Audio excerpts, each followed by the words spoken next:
Good afternoon, good evening. We are back and we're live with Freaky Friday right here on TFRlive.com.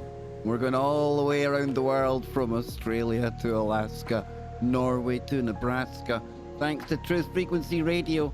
And today, we are back on KBS1 on YouTube. We're going out on Talk Stream Live. And I think this is going to be a pretty freaky Friday. And of course, it's not just me here. We have our illustrious team. We've got Scotty Lopez. How you doing, sir? Wow. Did you just tailor that intro specifically to traumatize me? Is that what the mindset was? Are we impressed? Oh my goodness. That is very disturbing. Very impressive. But as soon as I saw the clown, I was like, very impressive, Kev. I'm honestly, very good work. The creepy clown, the spiders. I mean, you hit every single phobia of mine, and you boiled it down, you distilled it, you compacted it into one amazing intro. Good work, my friend. We're not alone today. We have our third amigo, Mr. Nacy. And Kevin, I have been playing about with graphics on After Effects and Adobe Premiere, Photoshop, and I've really kind of been honing my skills over 2020. And just to kind of give you that audio kind of description, Kevin, you're talking about really black noir type film. You're talking about, there's a gravestone in there, there's a creepy corridor, there's spiders, there's a man that's losing his mind, there's a man that's crawling out the ground, there's creepy corridors, there's everything in there, right?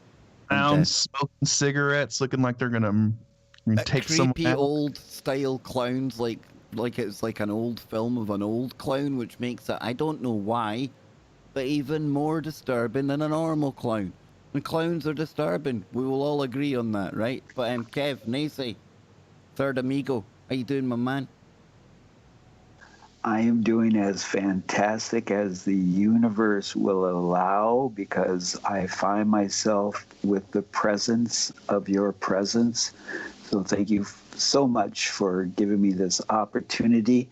And as they said from that old black and white, they're coming to get you, Barbara. No, telling you, this is shaping up to be a good one. And then yesterday, Scotty, towards the end of the Kev Baker show, we really dialed in on some deep woo with Isaac Newton. And we both agreed last night we would take a little look at him tonight. Oh boy, dude. We didn't even scrape the surface last night, and there is a lot more woo to get into with Sir Isaac on today's show. Yeah, it's, you know what it reminded me of looking at it today? Da Vinci-esque. Do you know what I mean? There's like so much that both Isaac Newton and Da Vinci have done, but you don't really appreciate it till you start to like dig below the surface. I mean, Newton's just kind of famous for the whole kind of whacking the heads and apples. It was all that span of time within that 200-year period, that whole Renaissance era where there was this enlightenment of scientific discovery and everyone was kind of crawling out of the Dark Ages and this kind of grip that the church had on everyone when it comes to being curious, right? And trying to answer questions. And, for the longest time, if you tried to answer questions and you were curious, that usually you ended up burning at the stake because you were called a heretic or, whatever.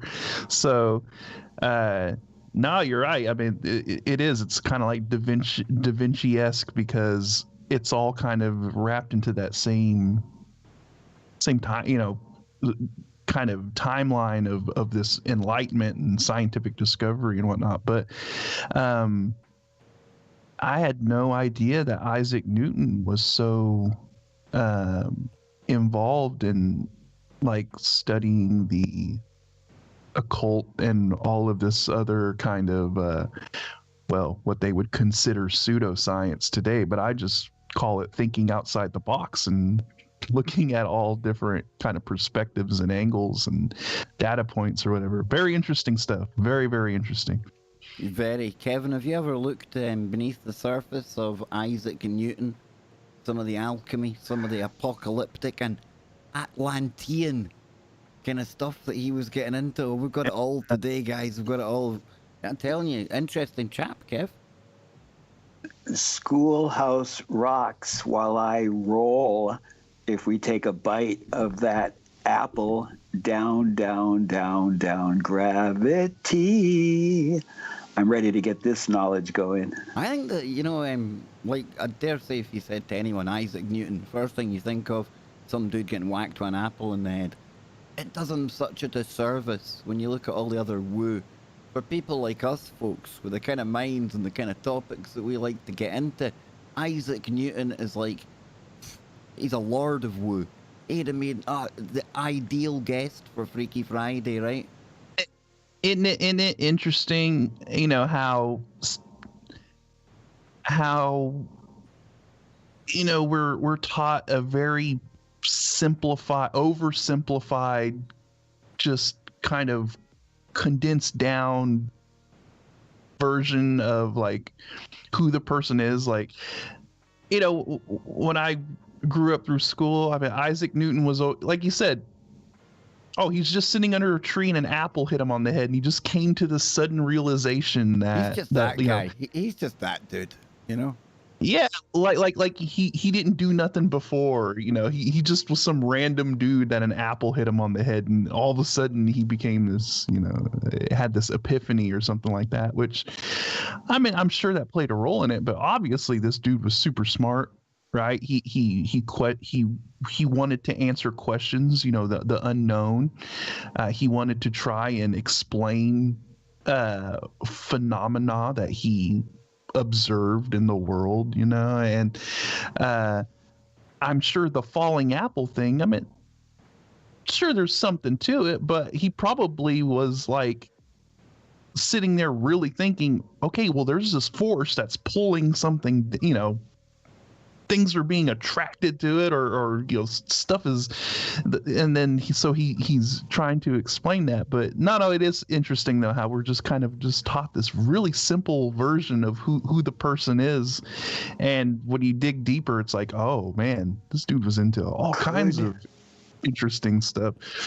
Could it not be genius to solidify the narrative to specifically the apple, so we get enchanted by that specific, so we don't look any deeper? Maybe. I mean, maybe that's a good question. Of course, I guess it's a good story, right? The apple. It's a story, dude. It's a cracker. It has longevity. It's easy to explain to children too when you're trying to explain who these people are and what they did or whatever. And it's also a very, because I'm not like poo-pooing the whole apple story. I'm just saying, the apple of knowledge whacked him in the skull. I like it. But it's a simple thing for children to visualize, right? Like an apple falling from the tree. It's a way of getting children to think about gravity and how it works, So I guess that's but no, I think as we get older, I mean, we probably need to move out of the whole apple story and kind of get into more of. Nah, just stick with the apple, man. It's far more fun. Stick with the apple, and then go from apple to alchemy to Atlantis. And that's where we're going to go tonight, but not just yet, because we're just boarding the ship. Kevin is firing up the engines to set sail for Speculation Island.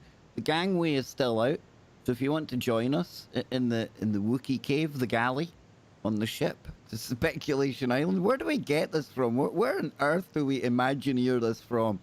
But listen, you can get your little shout out. Some call it a dopamine hit. We call it roll call around here. Yes, you head on over to the Wookiee Cave at Truth Frequency Radio. To get there, it's tfrlive.com/chat. There you go. Dead simple. And you can escape the crazy for the next 3 hours. There'll be no religion, no politics, none of that other thing going on in the world. And it's going to be pure woo all the way. And all we ask while you're aboard the ship is don't be a douche canoe. And I think that's one kind of, that's pretty simple rules, right? Yeah, very, very, very, very simple rule. I mean, it should be very easy to follow. But Should hey, be. you know. Should be. Has the Wookiee got on board? I haven't seen him. Her. The Andy Wookiee is both always on board and never on board. He's also always on Speculation Island and he's never on Speculation Island. Why? Because he's the Quantum Andy Spooky Wookiee. You see? Yeah, he's on board, Kev. He's ready to go. That's like our foghorn. When that sounds, we're ready to set sail. You ready? Where do we go? Well, Captain, permission to raise anchor after roll call? Do it, Kev. Get ready to do it. And we'll see how many errors I make with the soundboard tonight, shall we, ladies and gents? We might be able to make that into a drinking game. You know how I usually go for one sound and then something inappropriate comes up. Hey, it happens. But anywho, heading on over to the chat room. My other half, Kev Baker, he's in the chat room. My other half, I hear you say. Well, I'm Dave Baker, if you didn't know by now. We've got Sophia in there. And we've got one of the hosts. We've got Lucky. We've got Bam. Nightshade. Like it. We've got C. Graves. Cold Brews. Waffle Buddy. Paradoxical Anomaly. The Scottish Ross. Psycho Dave. And Carol is in there as well. Carol makes the last of the Wookiees. And that leaves us about ready, I think, to set sail, boys. Kev, take us away to Speculation I always Island. thought Robin Hood shot an arrow through an apple on Isaac Newton's head. Mandela effect. William Tell, he shot the apple off the head, but I don't think it was Isaac Newton's, was it? Did it fall, hit I'm him not on the gonna head, tell. and Robin Hood got it at the same time? Because I tell you what, that's a way better story. Could this be a Mandela though? I mean, do some people remember it? People that think way? it was the apple, but really it was the arc of the arrow that was very telling for Mr. Newton as he stood there looking at it coming straight on at him, you know? Who knows? Who knows? Oh, 14 minutes in and we've had a mic echo already. Mic echo. Mandela effects are in the building. Yes, indeed. So, anywho, will we dive into this? Because I'm really looking forward to this. Ever since we kind of got into it last night, I thought this will make a good topic. Totally different for Freaky Friday. But of course, it'll be a springboard to other craziness and high strangeness along the way. So let's take a look at this. On you go, Scott. It all stemmed from them finding these papers, right? These journals or whatever that he had written, and they contained some of this other, some of the other things he was interested in. Extracurricular. Was it extracurricular work that could have gotten burnt at the stake? That kind of thing. Extracurricular activity that if he would have been forthcoming with that back then, probably would have got him in a little bit of trouble. I would imagine, probably quite a lot of trouble, right? Probably. So here we go, folks. Sir Isaac Newton. Yes, indeed, in his occult studies.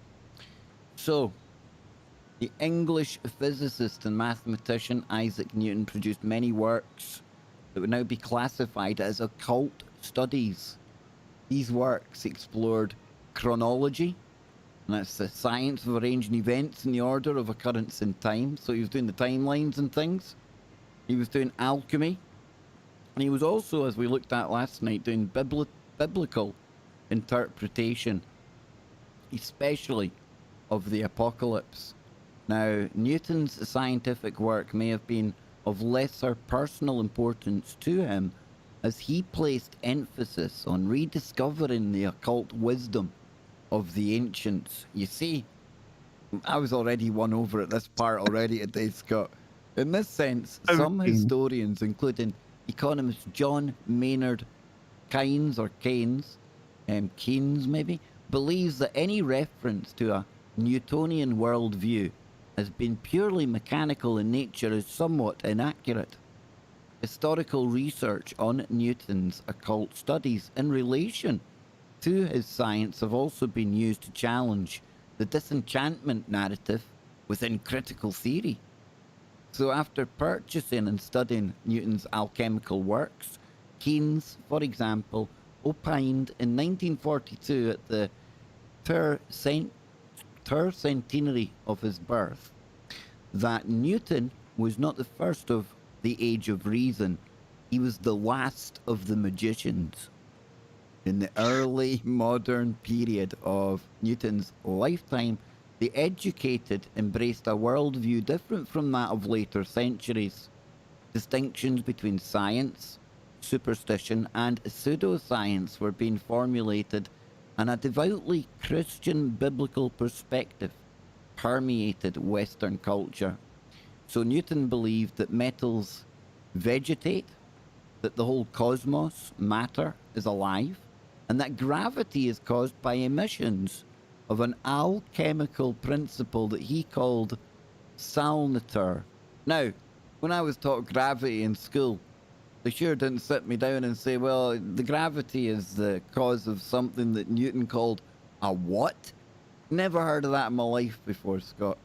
Kevin, you heard of that? Gravity is caused by emissions of an alchemical principle he called salnature, S-A-L-N-I-T-E-R.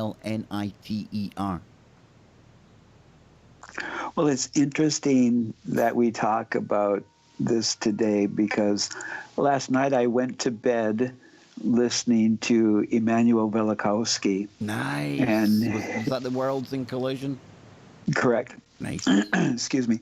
And then we talk about Isaac Newton and his post-apocalyptic thoughts or ideology. And then you bring up the magic or the magician factor. So what we know of these magicians of yesteryear, they were in high demand by the kingdoms and the rulers. And you can only imagine why, if these individuals were thinking beyond the box in their ideology. And so then you have this entity that comes up to this concept of a force causing a electromagnetic push or pull. And here we are in today's current society where is the push and pull of that electromagnetic field coming from? Yeah, no, you're right. What I also find interesting is that, he believed that the whole cosmos and matter is alive, and I would say that ties into, a lot of the discussion that we've had, here in the more modern times about, is the universe one gigantic consciousness experiencing itself, and discussion like that, and I would say that he was probably thinking along the same lines, that the universe is like one whole kind of, we're talking about like a universal consciousness. Everything is tied in, the universe is alive, the create, it's all tied into the creator, right? And so I mean, it looks like Newton was hitting on some pretty heavy stuff back in the day. That's what I think. But like I said, talk like that, you start bringing up stuff like that and kind of challenging the narrative of the church at the time. Probably he was smart enough to know that I probably should keep these papers hidden away and not really put these out into the public, and then put more of the, I guess you could say, mainstream scientific papers out there, or stuff that would be deemed acceptable by the powers that be at the time. So I don't know, man. Just very, very, very interesting.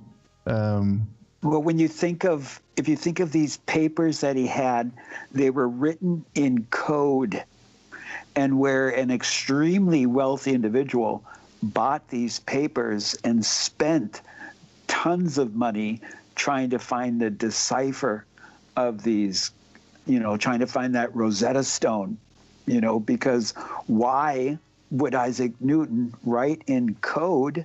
Well, because of the controversy of him being a brilliant light of illumination, and with his club of light-minded individuals, it was a controversy to the church and its dogma of who is going to keep control.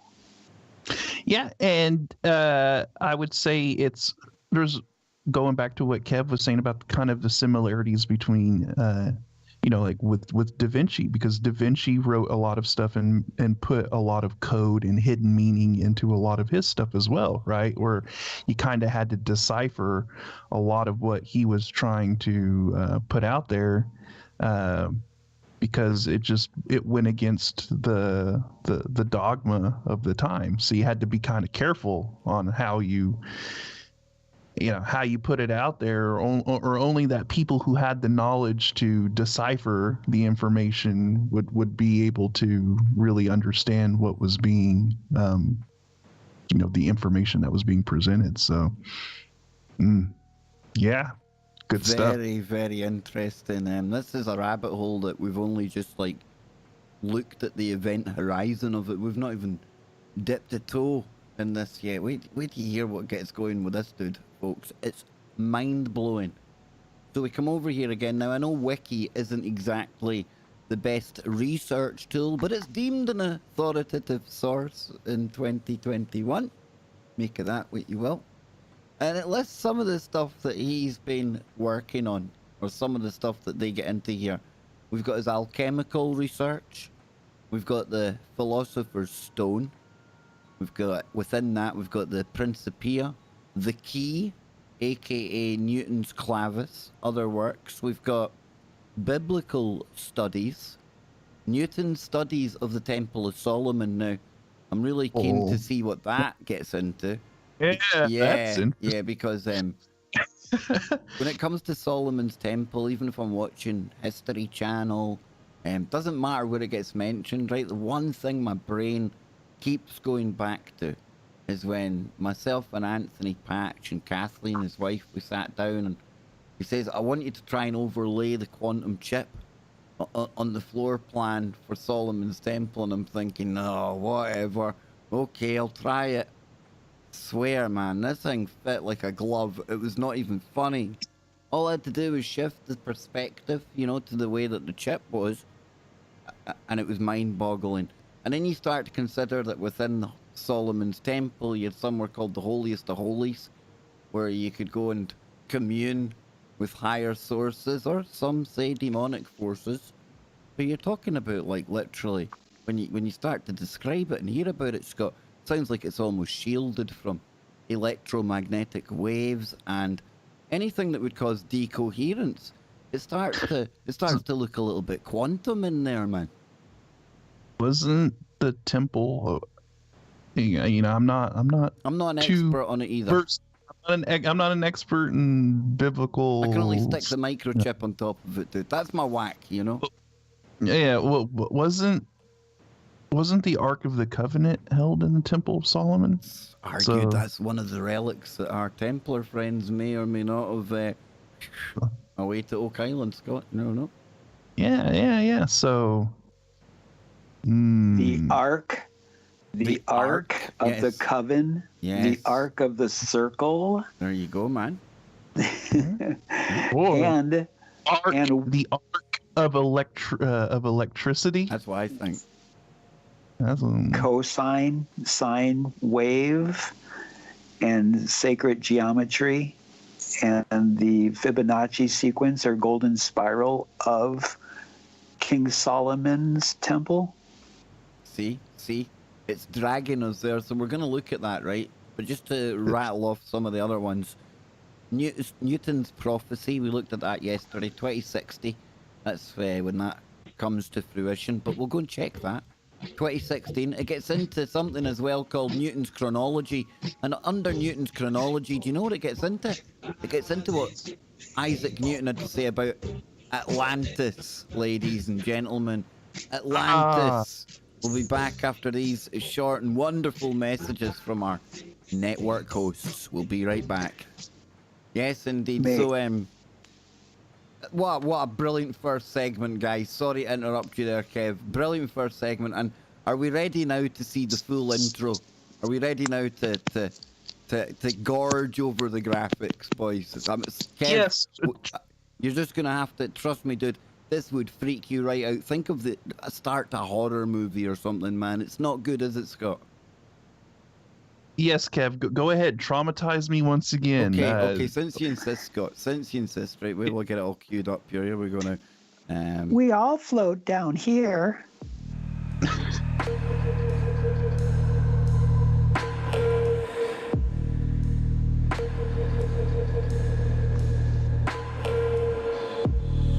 Clown is not good. The ground's breathing. Look at it, it's breathing.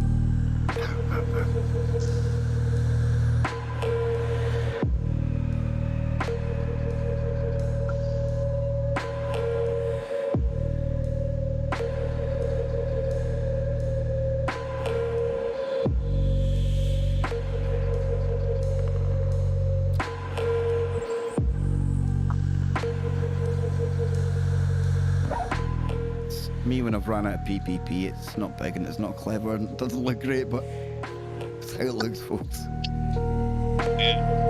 Oh, look at that, that's a disturbing one. Not good, not good. Clowns to the left of me, jokers to my right, here I am.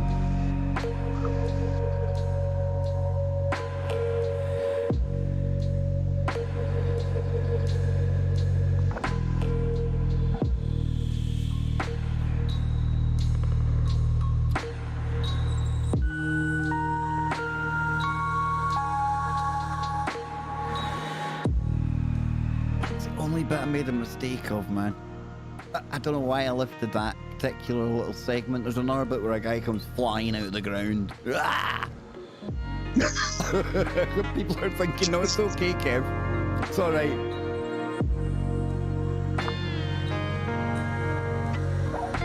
Bow, bow. Ding, ding, ding, ding, ding.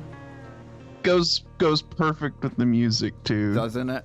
And I'm sitting in front of Bates Motel, which I think is very appropriate. Yep. Norman! Mother!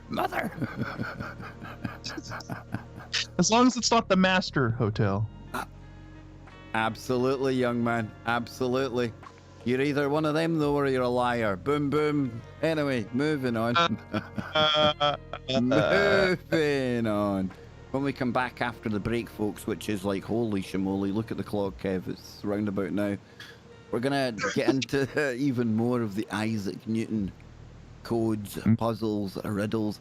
And Cupcake had asked in the chat room about Nikola Tesla and the occult. Now, I know he spoke to Martians, his claim, not mine, but we can certainly check on that after we've done with Isaac Newton, Cupcake. Thank you.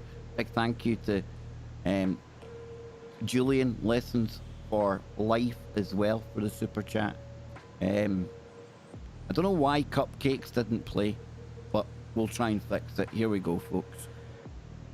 Where are the boys? There's the boys. Here we go.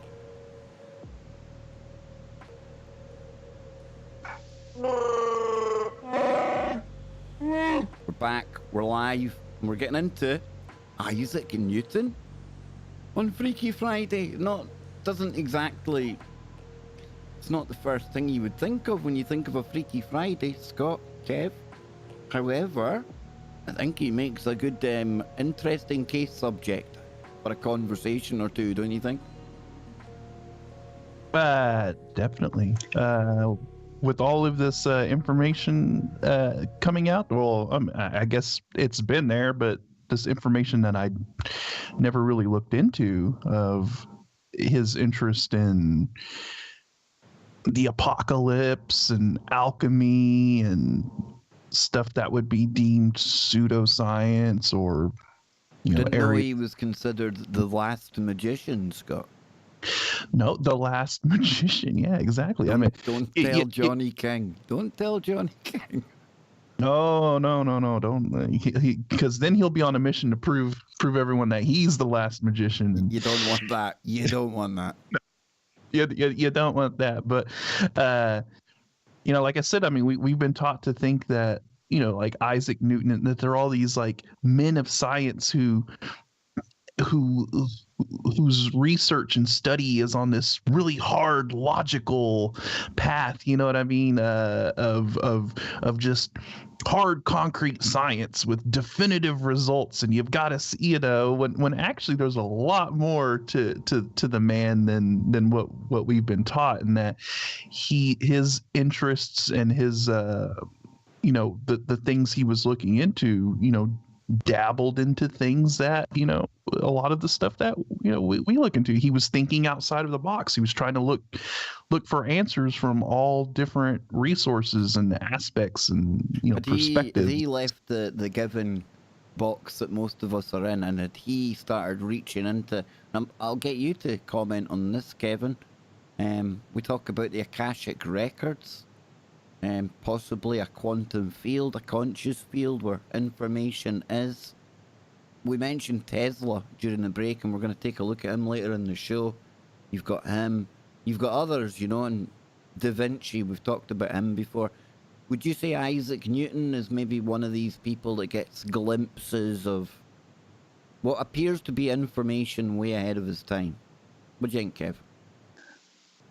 Well, of course, without pulling out the seeing bowl, I wouldn't be able to gaze back in time for a moment or two. Chronovisor, man. We've got a chronovisor below decks. Somebody get it. But to think and know that these illumined men that hung out with each other and shared these secrets that are passed down from those that came prior, you would think that they would know these techniques or rituals or ceremonies of divination and finding that path to these records on an ethereal plane if they do exist. And I do believe they exist. Yeah, I'm with you, bro. I'm with you there, man. Scott, Akashic Records, dipping the toe in, maybe? Am I giving him too much credit now? Am I going all fanboy on Isaac Newton? Well, I think this just applies to many people who were, I guess you would consider, geniuses throughout history, or people that have helped push humanity technologically, or things like that. I mean, this applies to people like Tesla. I honestly think Elon is one of these people. All of these individuals that have, surfaced throughout history, that have come up with concepts or had these epiphanies come to them that have, pushed humanity forward in some way. I think they're tapping into some kind of, they're receiving the information from somewhere, right?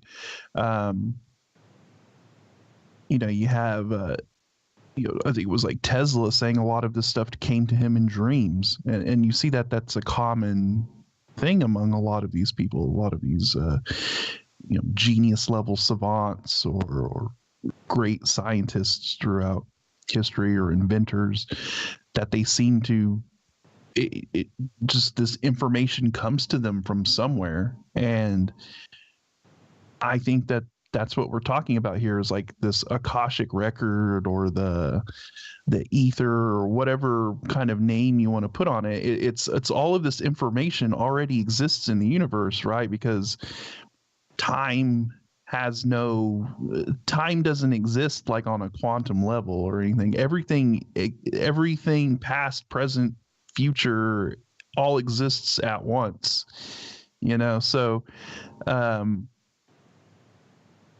I think that they're receiving this information somehow. They're somehow able to tap in and get this information, and that's what has accelerated, our advancement. So, no, I'm on board with it. I'm definitely on board with the whole Akashic record thing and all that. So, what do you think of them before we get there? What do you think of the whole Newton and Atlantis?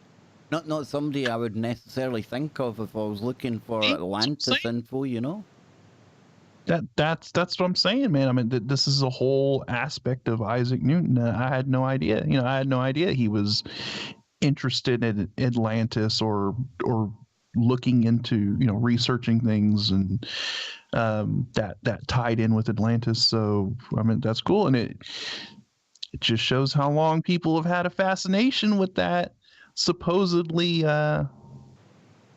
fictional place that never existed, right?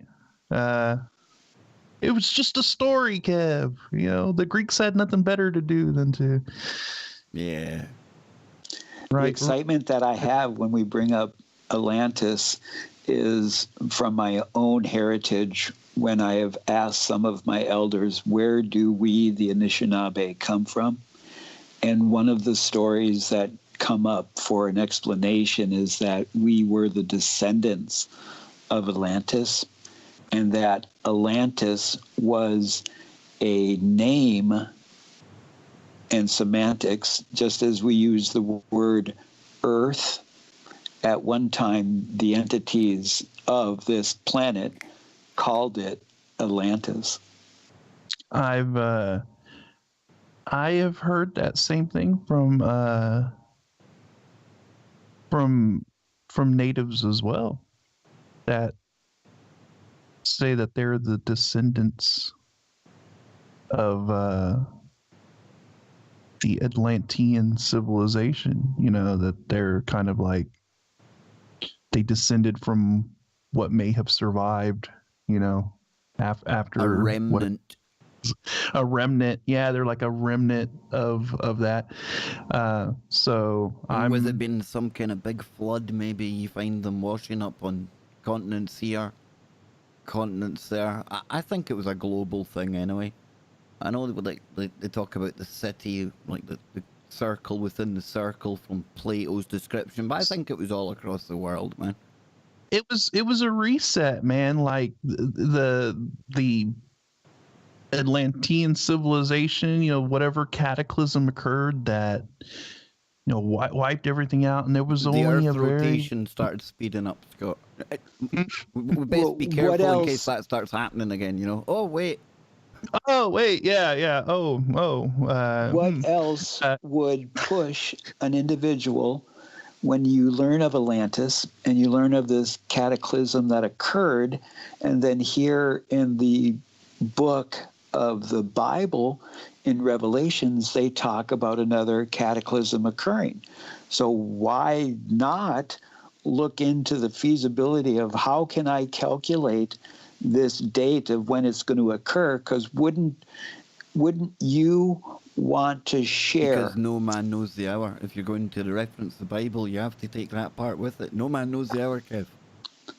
But there is no time, and it's an illusion. What was the point in working out then? You see, we're way ahead of the curve, man. We could have, I don't like, see. if we had been back with Newton, right? That might have been a lifetime of work we put into just that few points you made there. You see, but not we're better than Newton. Yeah, we know more than Newton. Of course we do, folks. Of course we do. Because we're so super smart in this modern day world, ain't we, Kev? We're like the best we Well, can be. well, the Mayans, they had a calendar system that was able to denote, like to the millisecond, of these greater cycles of solar eclipses and lunar eclipses and witnessing the wanderers, because that's another thing about Isaac Newton. He talked about the wanderers in our solar system. Nice, nice. We're gonna. I would imagine we're probably gonna be struggling to get anything else apart from Isaac Newton in here. So we're gonna wait for Atlantis. We're gonna take our first look at his woo when it comes to Solomon's temple. It's a woo location in itself. So then, it says. Let me go back up here. I think I lost it. There we go. So then, in a manuscript in 1704, Newton describes his attempts to extract scientific information from the Bible and estimates that the world would end no earlier than 2016. Now, let me pause there.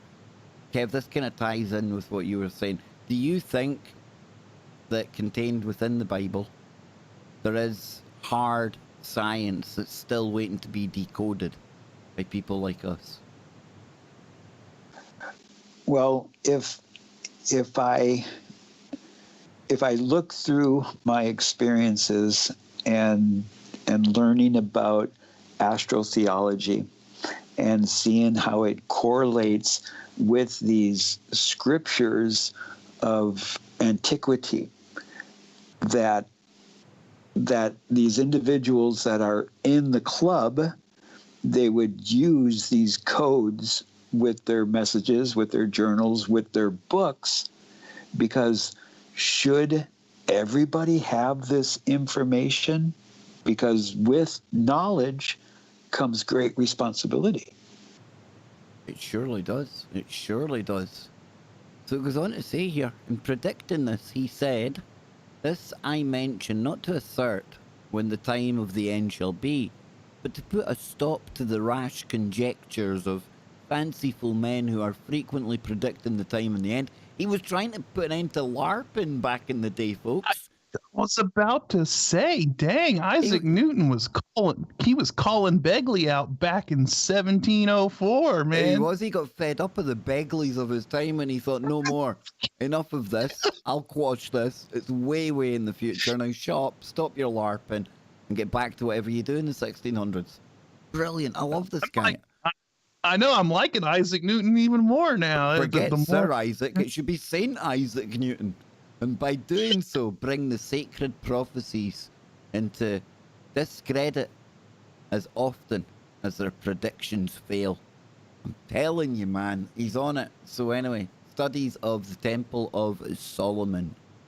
Newton extensively studied and wrote about the Temple of Solomon, dedicating an entire chapter to the chronology of ancient kingdoms amended, to his observations of the temple.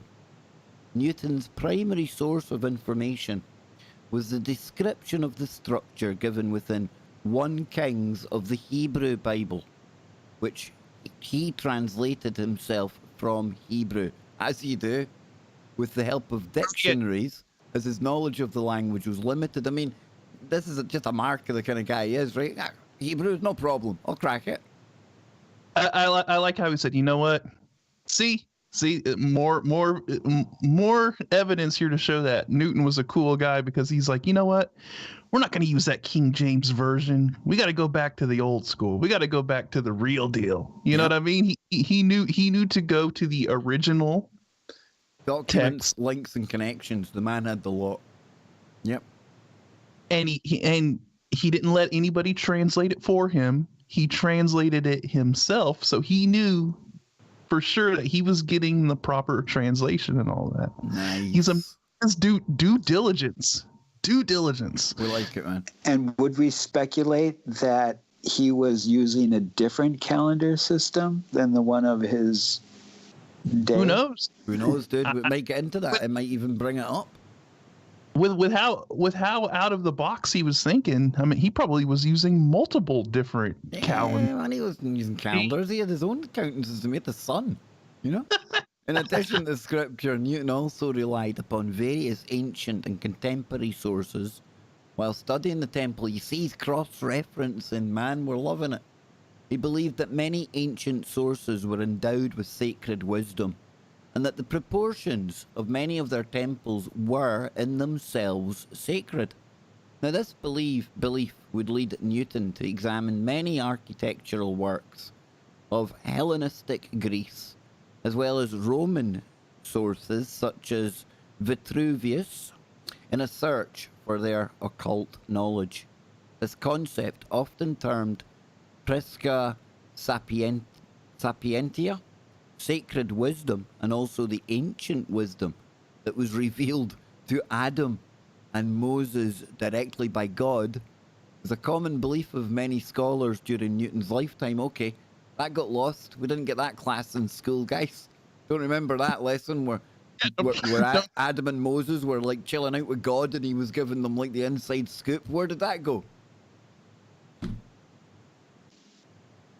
No. Yeah, don't remember that in my science class. No, definitely not. So a more contemporary. Was it the snake that gave both of them the bite of that apple? It might well have been, because there's always a reptilian in the garden.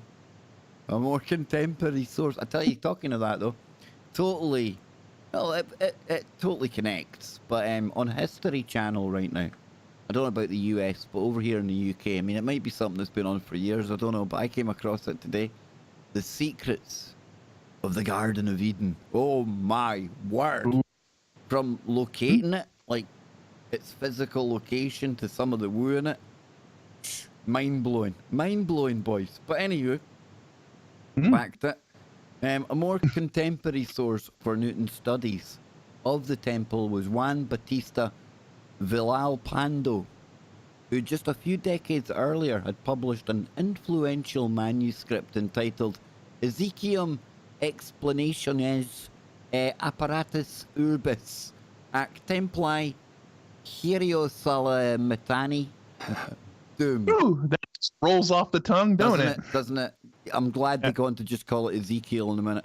In which Villalpando comments on the visions of the biblical prophet Ezekiel, including within the work his own interpretations and elaborate reconstructions of Solomon's temple. Now, in its time, Villalpando's work on the temple produced a great deal of interest throughout Europe and had a significant impact upon later architects and scholars.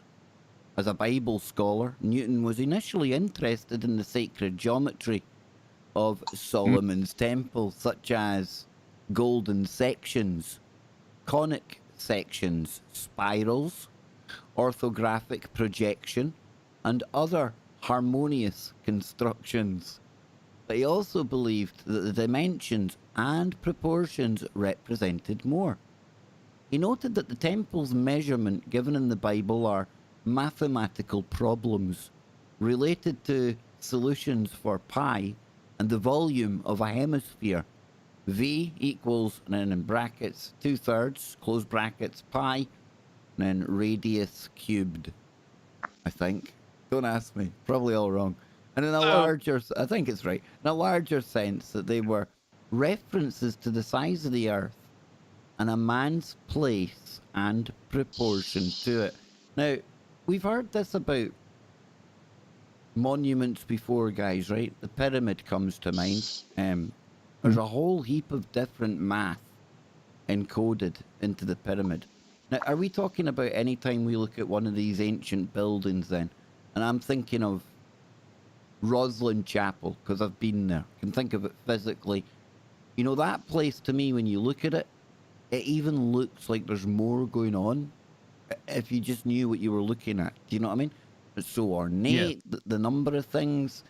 Some parts are symmetrical, other parts are quite visibly not symmetrical, and you think, well, what's the message there then? Do you think these all contain the codes that we're looking for, boys? I definitely believe that that a lot of these sites have messages encoded in them architecturally, and it's for people to who understand it to be able to see it, right? It goes back to what Naysay was saying, kind of like about these elites, you know, or these groups of people who have the knowledge, right, to be able to look at the stuff and decode what it actually represents. Whereas the average person would walk in and be like, oh wow, those are really, really cool you know, decorations, or, you know, designs, you know, for visually aesthetic purposes, but it's actually a lot more deep than that. I mean, I guess this ties into like a lot of the symbolism and everything that you even see today in buildings, right? A lot of these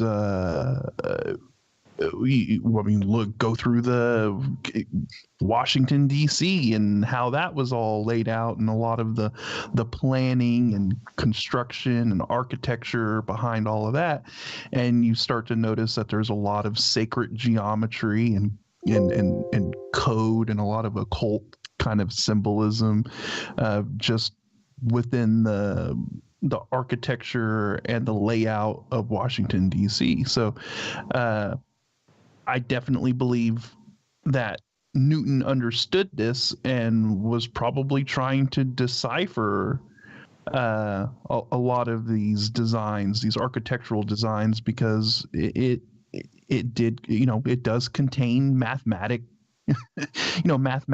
that, you know, maybe if you plug in the right equations or solve the right problem, you can decode something and figure something out, you know, what's actually being represented there. So yeah. Oh me, oh my, itchy trigger word finger scratching the surface. Don't go near it then. Don't go near it then. Golden ratio Yes. of yes. the monolith. Good man, and the Kevin. monolith had a ratio that was also the ratio of widescreen, which is also the golden ratio of the Pantheon, which is also the golden ratio of King Solomon's temple. Ooh, nice. Mhm. Nice. I'm liking that. You had me thinking you were gonna say something terrible there, Kevin. But well, wipe the sweat off, Scott. We dodged a bullet. Here we go. We're back in. I think this is gonna get even more fascinating the further we get down here, by the way. So Newton yeah. believed that the temple was designed by King Solomon with privileged eyes and genuine guidance. Now, to Newton, the geometry of the temple represented more than a mathematical blueprint. It also provided a time frame chronology of Hebrew history. It was for this reason that he included a chapter devoted to the temple within the chronology of the ancient kingdoms amended, a section which initially may seem unrelated to the historical nature of the book as a whole. Newton felt that just as the writings of ancient philosophers, scholars, and biblical figures contained within them unknown sacred wisdom, the same was true of their architecture.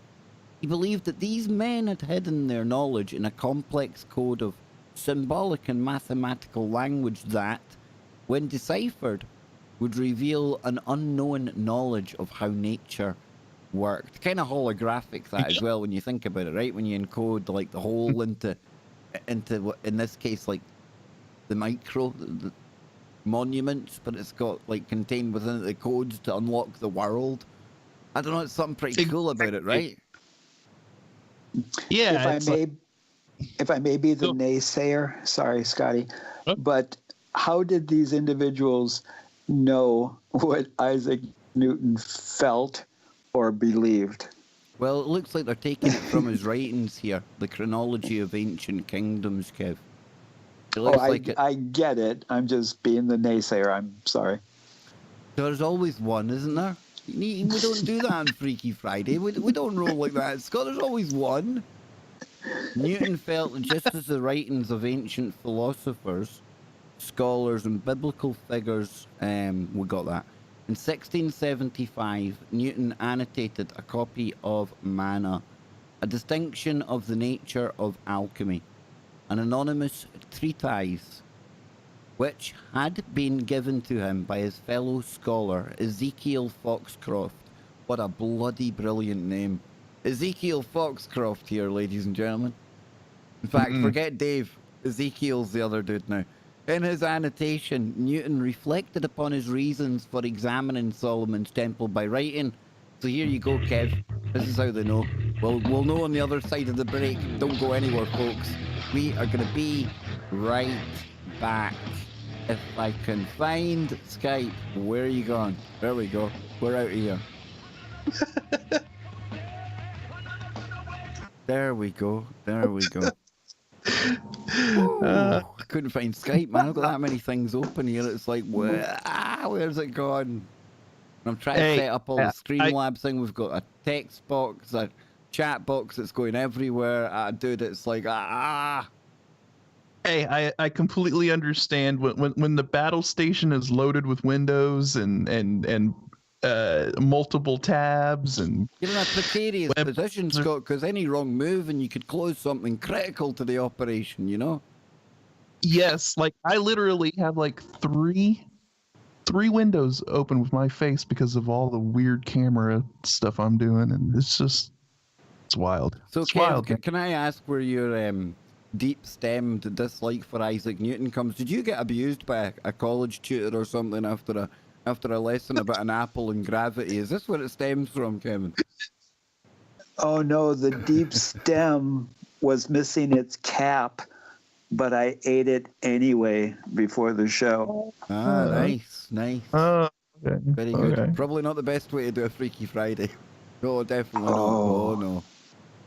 No, I would not like to be. That's why it was just a stem. Yeah, I definitely wouldn't like to be in the. All right, hang on, Ken, I'm me in the chat room, brother. I will. I was gonna type to you. No point in typing to you when I'm talking to you, man. I will check my email right after this, dude. I did see that stuff had come in. I've been very, very, very unorganized in 2021, but I promise I'll get more organized. And if you're telling me that you and William Ramsey are ready to come on the show, oh well, okay, it's a fine day, a fine day indeed. Awesome, man, awesome. So, well, at least it makes a bit more sense now, Kevin. Nice. It came through. Nostradamus has always fascinated me. Big up capes. Nostradamus, yep. Big time. Yep. And you know what? Very, very interesting. Very synchronistic that was brought up because I was just watching a thing on Nostradamus right before we got on air. I was looking at Baba Vanga the other day on one of the streams. Oh, good old Baba Vanga. She's predicting big Earth changes this year. She's predicting this is the weird thing, big medical breakthroughs, and that was on my bingo list as well. I had that on my bingo list, like some crazy, like, medical breakthroughs, the kind of stuff that'll make, wow, we're living in Star Trek, Scott. Oh, look at this stuff we've got, right? You know? You want to hear one of my bingo picks? Go for it, dude, go for it.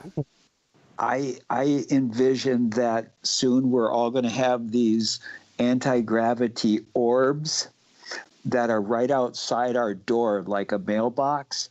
And when we step outside of our house, these orbs are going to come out of their box and they're going to hover around us. And there'll be the advanced, those selfie sticks. And you can program it to follow you within a certain radius and constantly photograph you so you can do your latest post. I like it. Although Smart City Glasgow's way ahead, you know, they could probably argue we don't need orbs. We've got good enough cameras watching you already. I like where the stem is taking naysay. Yes, just the stem, boys. Just the stem. Here we go. Let's have more of that. Just the stem. Here we go.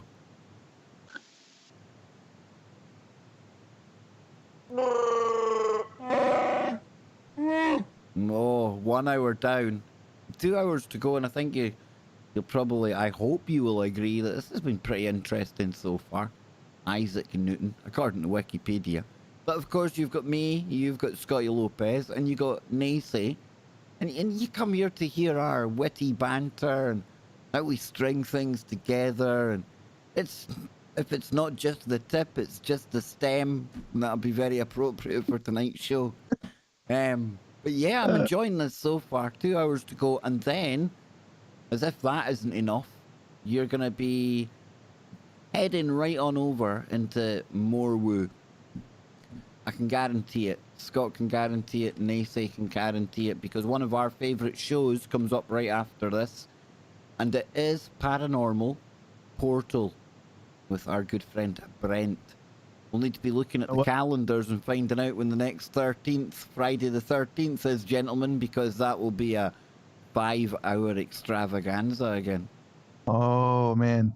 Good stuff. That is always the 5-hour woo-a-thon that occurs on a Friday the 13th is just it's something that I don't think can be matched by anyone else. Something quite miraculous, isn't it? Isn't it? Yeah. Isn't it just, man? Be still my heart if I am allowed to be at such a union, because that sounds like a very exciting opportunity. If you behave for the rest of the show. You've been misbehaving. Yeah. I'm putting you on the naughty step, Mr. Shores. Telling you, man. I'll take that lump of coal, because I'll be a diamond someday. Hey, boom, boom. Hey, you know what? Speaking of Brent Thomas, you're gonna have to show him that intro. I think Brent would I tell definitely you, dude, be his one inspired us, man. You like his one, right? And I thought, well, just go down that kind of road, you know? Yeah, Brent has always had top notch. I think the Geo. I see the Geo's fingerprints all over those lovely I do. Because they're exquisite. They're absolutely awesome. And I don't know. There's just I get a feeling they've got a Geo about them, which is cool. Yeah. May I? Yes, you may. Yes, you may. Oh, dare I let him? Oh, Kev, what is it? You already gave me permission. Talking about shows, I have to share my excitement and how it is growing for next week's Freaky Friday. Okay, now tell the audience, because I know I'm the host and everything, but you're the guy that's really putting this together. So tell the audience what you've been working on in the background, Kevin. Well, as they say down into Australia, where the southern hemisphere, Australian accent on here, definite.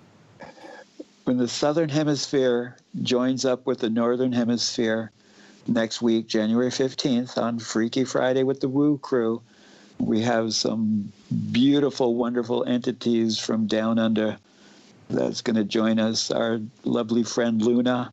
And there's a 97% possibility that our other beautiful entity friend, Donnie, shall be there also. 97%. Now, if it's anything over 95, that's crossed my threshold of woo. Super chat coming in. Thank you, Guy. Don't look into Finally an entertaining show on Friday, yeah. Hey, finally an entertaining show on Friday. Yeah. Sound like Dr. Disrespect there, man. Give me the doc, you know? Yeah. Only the doc. Only the doc can do it right, you know? It rhymes with doc, what I just sound like. Anywho, moving on. Well, Kevin Ezekiel Baker, can you tell me some more about Isaac, or shall we? I can. I was just going to go back to the quote.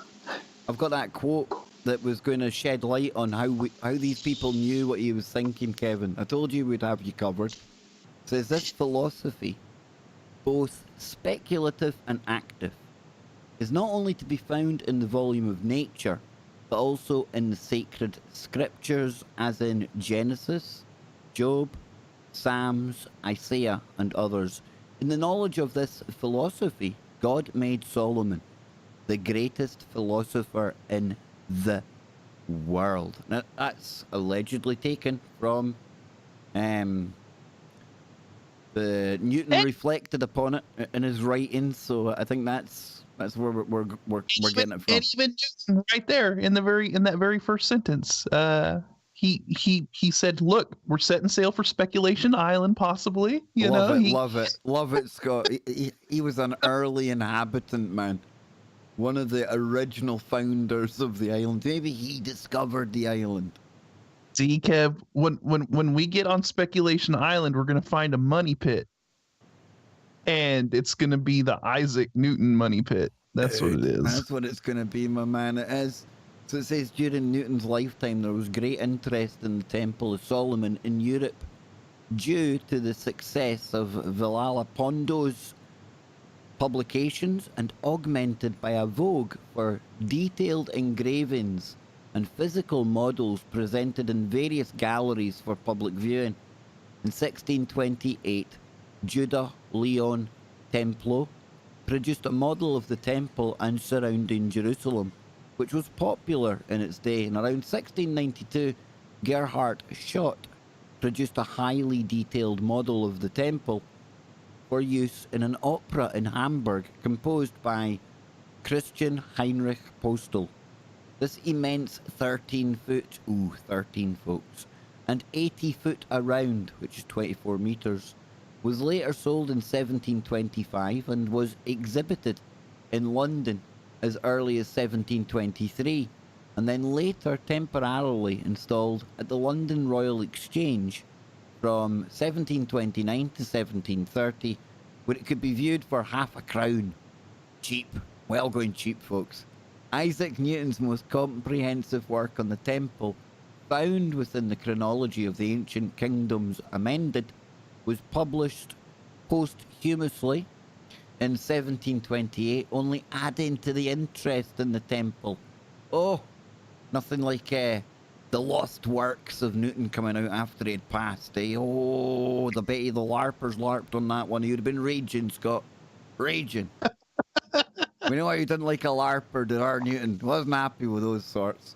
I can already see a LARPer in the 1700s standing on the street corner. That brain medic, was he back there? Oh. The papers of Isaac Newton decoded. It was the thing back in the day, dude. It was the thing. Great, man. You figured it out, man. That's why I love working with you, man. I'm telling you. Not just a pretty face, ladies and gentlemen. Oh, hell no. So it says Newton's prophecy. Newton considered himself to be one of a select group of individuals who were, now, this puts him, maybe he was that guy. Maybe he was that guy, because he considered himself specially chosen by God for the task of understanding biblical scripture. Now, Isaac, you're getting really, really, really skirting too close to Begley for me at this point. I'm just saying. And that other thing, he was a strong believer in prophetic interpretation of the Bible, like many of his contemporaries in Protestant England. And he developed a strong affinity and deep admiration for the teachings and works of Joseph Mead. Now, Joseph Mead was an English scholar with a wide range of interests. He was educated at Christ's College, Cambridge, where he became a fellow in 1613. And he is now remembered as a biblical scholar. And he was a naturalist, and Egyptologist. Another guy that would have made a good guest, right? Although he never wrote a cohesive book of work on prophecy, Newton's belief led him to write several treatises. Is that how you say that? Treatises? Treatises or something like that. It's a weird word, isn't it? On the subject. Several publications on the subject. Yes. Yeah, there we go. Including an unpublished guide. Well, not publication, doesn't matter. Of a prophetic interpretation entitled Rules for Interpreting the World and Language in Scripture. Now, in this manuscript, he details the necessary requirements for what he considered to be the proper interpretation of the Bible. In addition, Newton would spend much of his life seeking and revealing what he considered to be, a Bible code. Now we're getting into some woo. He Okay. placed a great deal of emphasis upon the interpretation of the Book of Revelation, writing generously upon this book and authoring several manuscripts detailing his interpretations. So unlike a prophet in the true sense of the word, Newton relied upon existing scripture to prophesy for him. Oh, he was scrying from the Bible. Oof, damn good. Yes. No wonder he was a bit worried they might burn him at the stake, eh? Believing his interpretations would set the record straight in the face of what he considered to be so little understood. In 1754, round about the time when he was probably constructing the money pit, 27 years out, he wasn't, folks. I just made that up, totally made that up. No reason to believe he was anywhere near the money pit. Isaac Newton's publication, a historical account of two notable corruptions of scripture. He needs to get a bit more of a snappy, clickbaity title, doesn't it? Yeah, he's got to work on. He's got to work on that because a lot of he thinks it's a great title, but nah, not so much. Yes, complicated sounds smart, but it doesn't roll off the tongue so well. He needs to be a little more.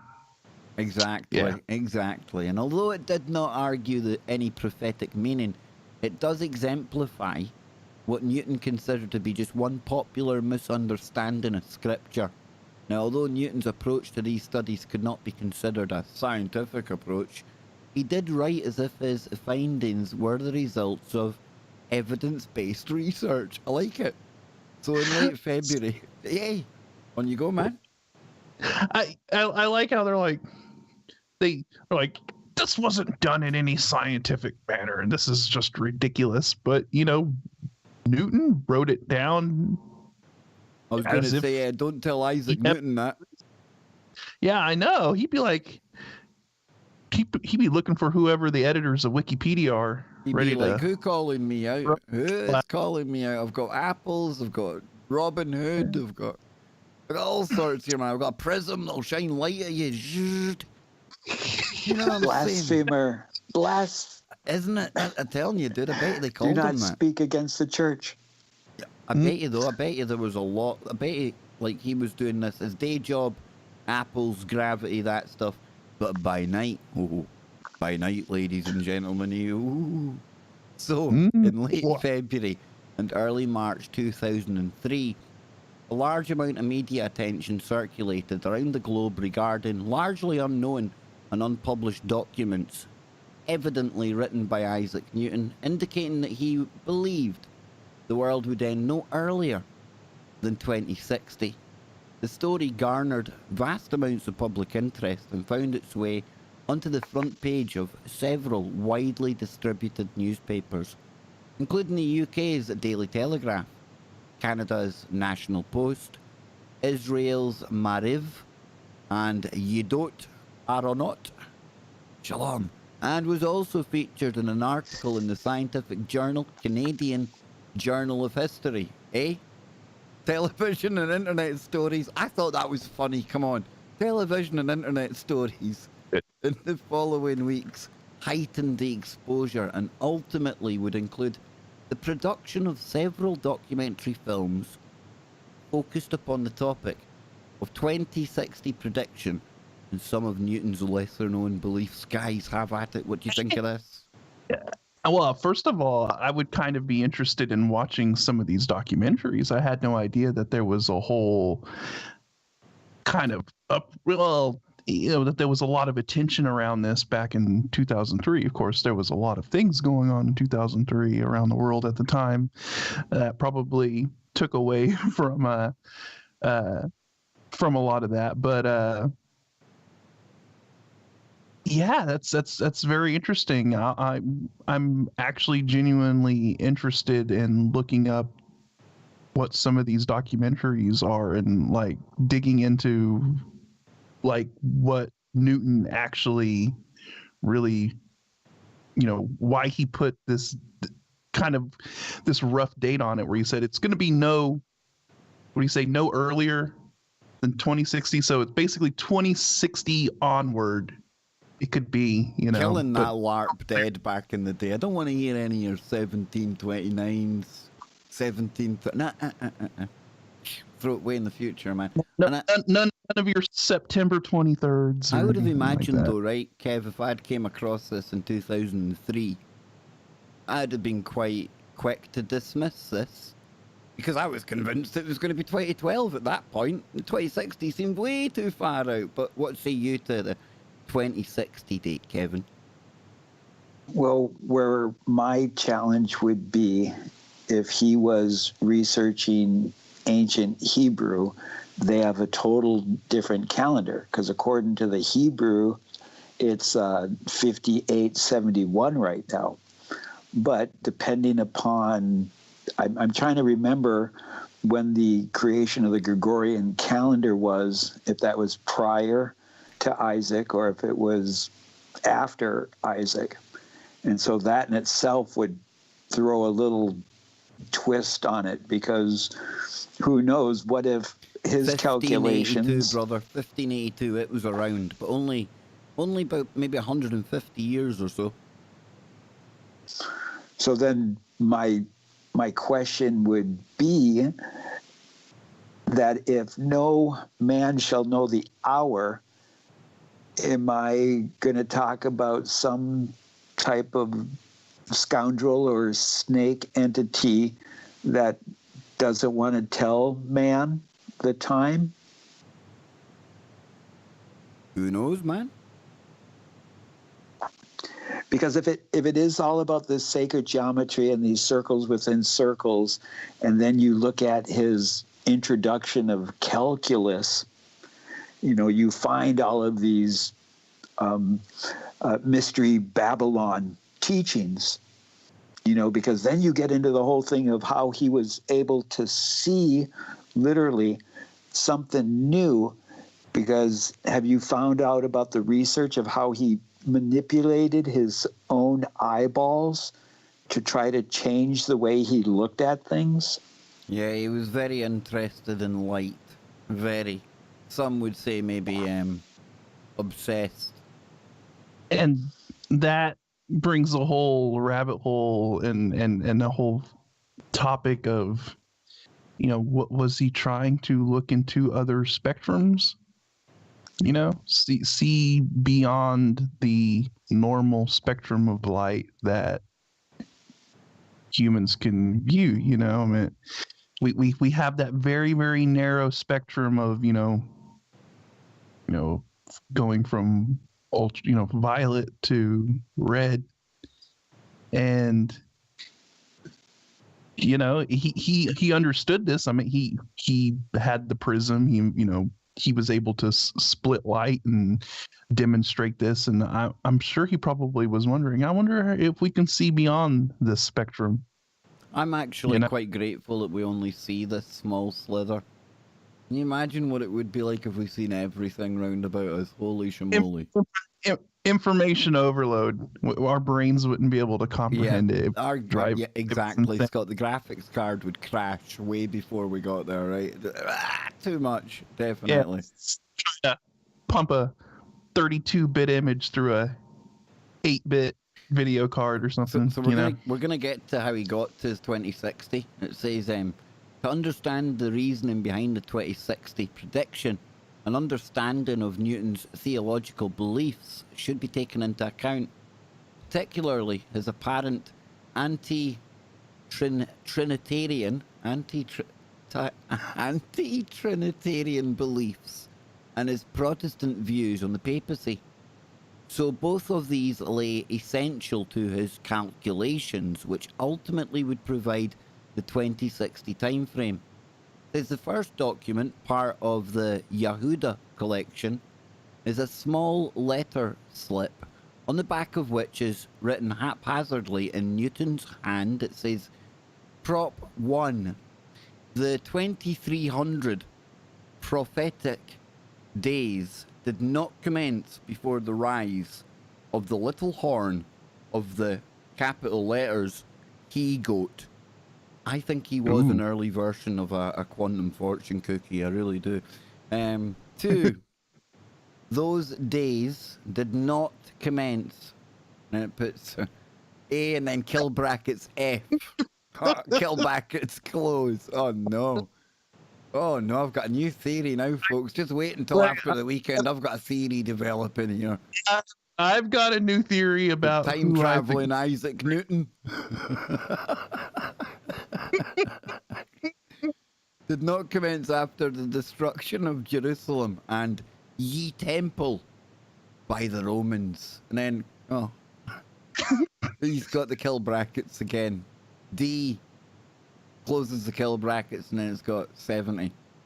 So 3, the times and half a time did not commence before the year 800 in which the Pope's supremacy commenced. Wow, now there's a riddle within a riddle. The times and half a time did not commence before the year 800 in which the Pope's supremacy commenced. They did not commence after the re-igni of Gregory the 7th in 1084. Number 5 says that the 1290 days did not commence before the year 842. Number 6, they did not commence after the after the reign, of Pope Gregory the 7th, 1084 again. And the difference between the 1290 and 1335 days are a part of the 7 weeks. Now, I'm sure there was somebody on the show not long ago talking about the 7-week prophecy. Is it Daniel? Is it David? I can't remember. Therefore, the 2,300 years do not end before the year 2132, nor after 2370. And the times and half time do not end before 2060, nor after 2344. The 1290 days do not begin, and this should read end, so they should not end before 2090, nor after 1374. And it says Newton probably meant 2374 there, because if not, that just makes absolutely no sense. The second reference to 2060 prediction can be found in a folio, in which Newton writes, oh, here we go. Don't see any kill brackets though. So then the times and half a time are 42 months or 1260 days, or 3 years and half, or and a half. Reckoning 12 months to a year and 30 days to a month, as was done in the calendar of the primitive year. There you go, Kevin, we're getting the calendars.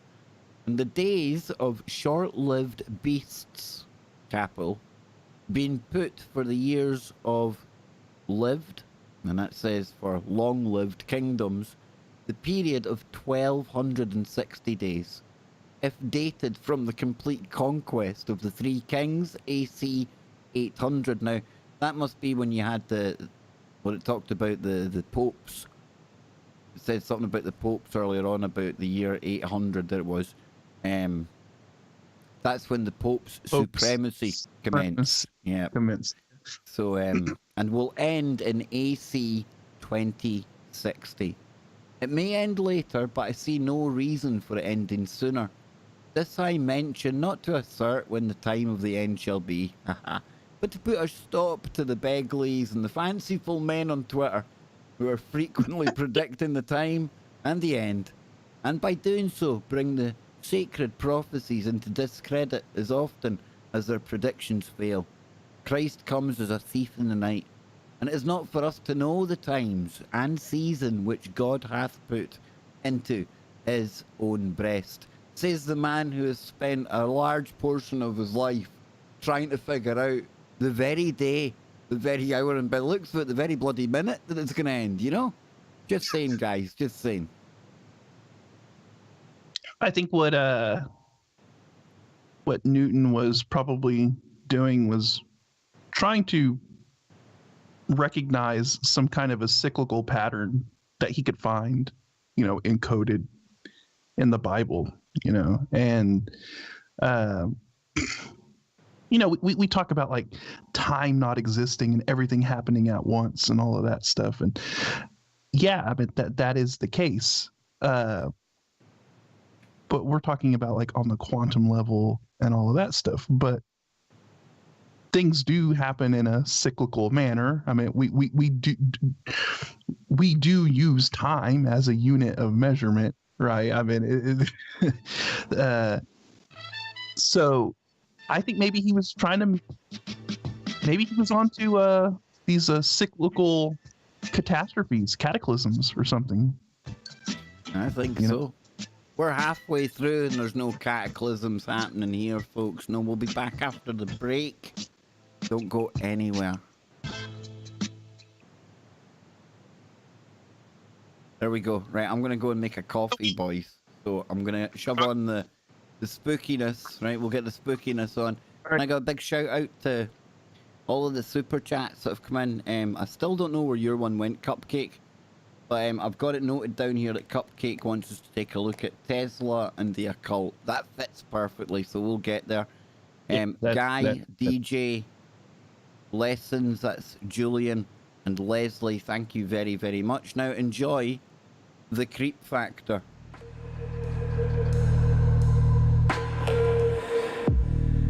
Freaky Friday with the Woo Crew.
Yes, the creep factor.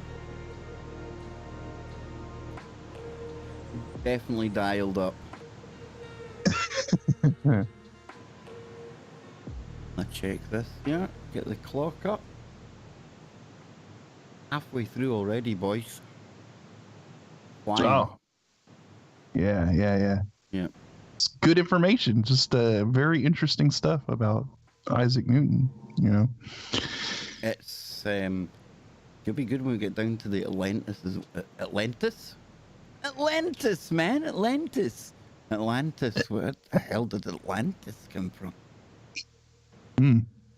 Exactly. Here we go, big chap. Here we go. Let's do it, boys. Let's do it.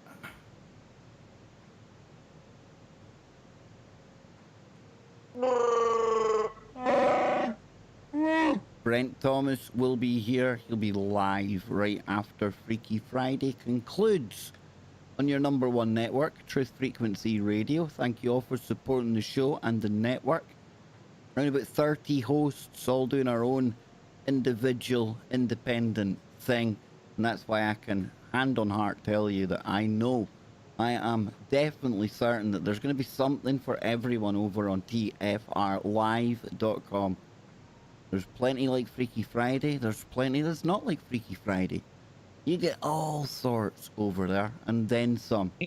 Yes. It's wide smattering. It's a smorgasbord. Yes, a smorgasbord. I miss Joe's smorgasbord. Do you miss his smorgasbord? I miss his smorgasbord. The Schmiegel board? The Schmiegel board and the Schmiegel photoshoppable face. Yes, I miss him. I miss him profusely. Big shout out to Joe Joseph through the ether. He'll be sitting there right now going, something's getting to me. I don't know what that feeling's all about. It's me, Joe. Joe, it's me. Yes, Isaac Newton. We're getting into today, folks. 2060, we've got plenty of time to go. We've got, what, 39 years to go? I can pretty safely say. Hold on. I've got something tingling in my head here, and I'm wondering if the dates are going to match up. When's the next time Apophis is supposed to swing back around? 2030s.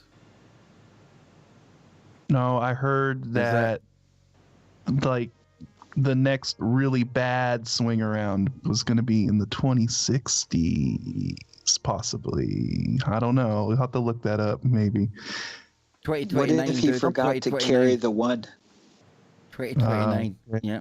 And November, just last year, so recent, it's speeding up. Astronomers in Hawaii have detected the Yarkovsky effect, a minuscule push imparted by sunlight for asteroid Apophis. Oh, Scott. Oh. The effect is particularly important for Apophis because it relates to the possibility of impact 2068. I told you something tickled my brain. I had heard no! It keeps, because of this, what is it, the Yarkovsky effect? Yeah, 2029, 2036, and then in 2068. And 2068 is the date that I think scientists are really concerned about. They're not so worried about the 2030, but every time it swings by, it gets a little bit closer because of this Yarkovsky effect or whatever. So sounds like something you should go to the doctor with, doesn't it? The Yarkovsky effect. A dose of the Yarkovskys, Doc. Can I get some cream for that? Maybe not. Anyhow, right? I just thought it would be interesting to throw out there, being that he said it would be no earlier. I'm not worried. 26. I'm not here. I'm gone. I'm all right, Jack. I'm okay, dude. I'm evacuated long before then, man. I'll be a mere statue on the hill, Scott. A statue on the hill will be looking one way and pointing, looking west and pointing east, just to confuse the locals. I'm telling you, man. So, Newton may not have been referring to the post-2060 event as a destructive act, resulting in the annihilation of the globe and its inhabitants, but rather one which he believed the world, as he saw it, would be replaced with a new one, based upon a transition to an era of divinely inspired peace. In Christian and Islamic theology, this concept is often referred to as the second coming of Jesus Christ and the establishment of the kingdom of God on earth. In a separate manuscript, Isaac Newton paraphrases Revelations 21 and 22 and relates the post-2060 events by writing, a new heaven and a new earth. New Jerusalem comes down from heaven, prepared as a bride adorned for her husband. The marriage supper. God dwells with men, wipes away all tears from their eyes, and gives them of ye fountain of living water, and creates all thin things. New saying, it is done. The glory and the felicity of The New Jerusalem is represented by a building of gold and gems, enlightened by the glory of God, and ye Lamb, and watered by ye river of paradise, on ye banks of which grows the tree of life. Into this city the kings of the earth do bring their glory, and that the nations and saints reign forever and ever. The New Jerusalem, man. So the golden age, the changing of all of that, and okay, you know, I mean that definitely I think plays a role into. And look, it's not just Newton that referenced this or figured this out. I would say, I mean, I think the Mayans were onto it as well. I mean, I think a lot of different cultures and a lot of people have Arrived at the same conclusion, however they got there. Yeah, arrived at the same conclusion and realized that there's some kind of a cyclical event, you know, that there's these cycles that we go through, and I think he ended up coming to the same conclusion that a lot of these civilizations have come to. You know, how does that new age manifest itself? I mean, in order for there to be something new, the old has to be destroyed, right? Well, let me come to Kevin then, because Kev, you tried to send me an article yesterday, but we had the story anyway. Synchronistically, we were looking at the same thing, but in Europe, a lot of the websites over in the US, they don't open for us over here. But I think what we're talking about here with Scott just a moment ago, cataclysms, things like that, how does this all take place? We played a clip yesterday for people who didn't hear the show. It was from Suspicious Observers, and that's Ben Davidson, and he's been following this cycle of cataclysmic kind of events that have happened on the Earth periodically, cyclically.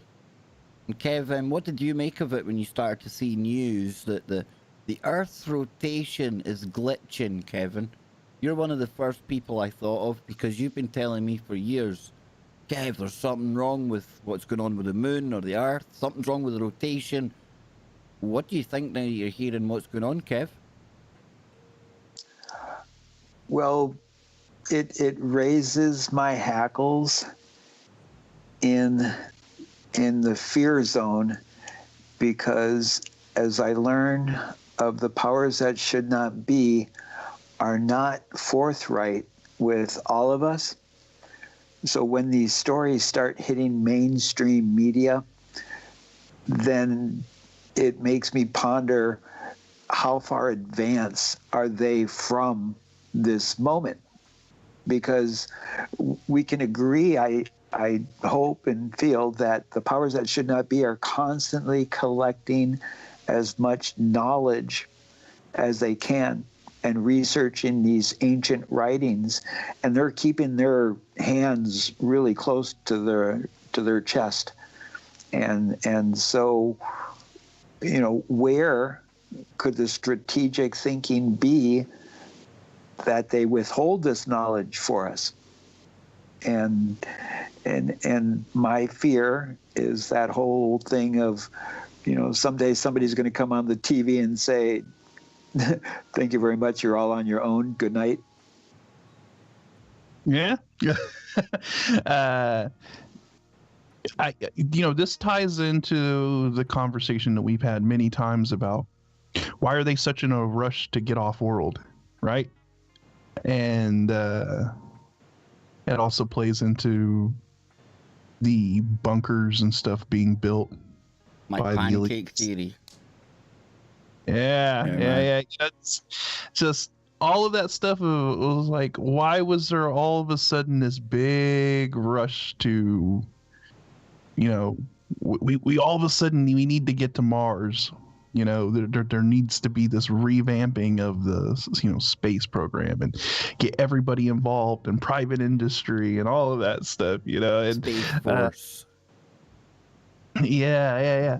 And so, I mean, that's always been something in the, that I've always thought about, that's always been in the back of my mind. It's like, do they know something that we don't? And are they not telling, what they're not telling people for some reason, I think. That's just my. Shall we use calculus to take a measurement of where we are depending on the current ruler?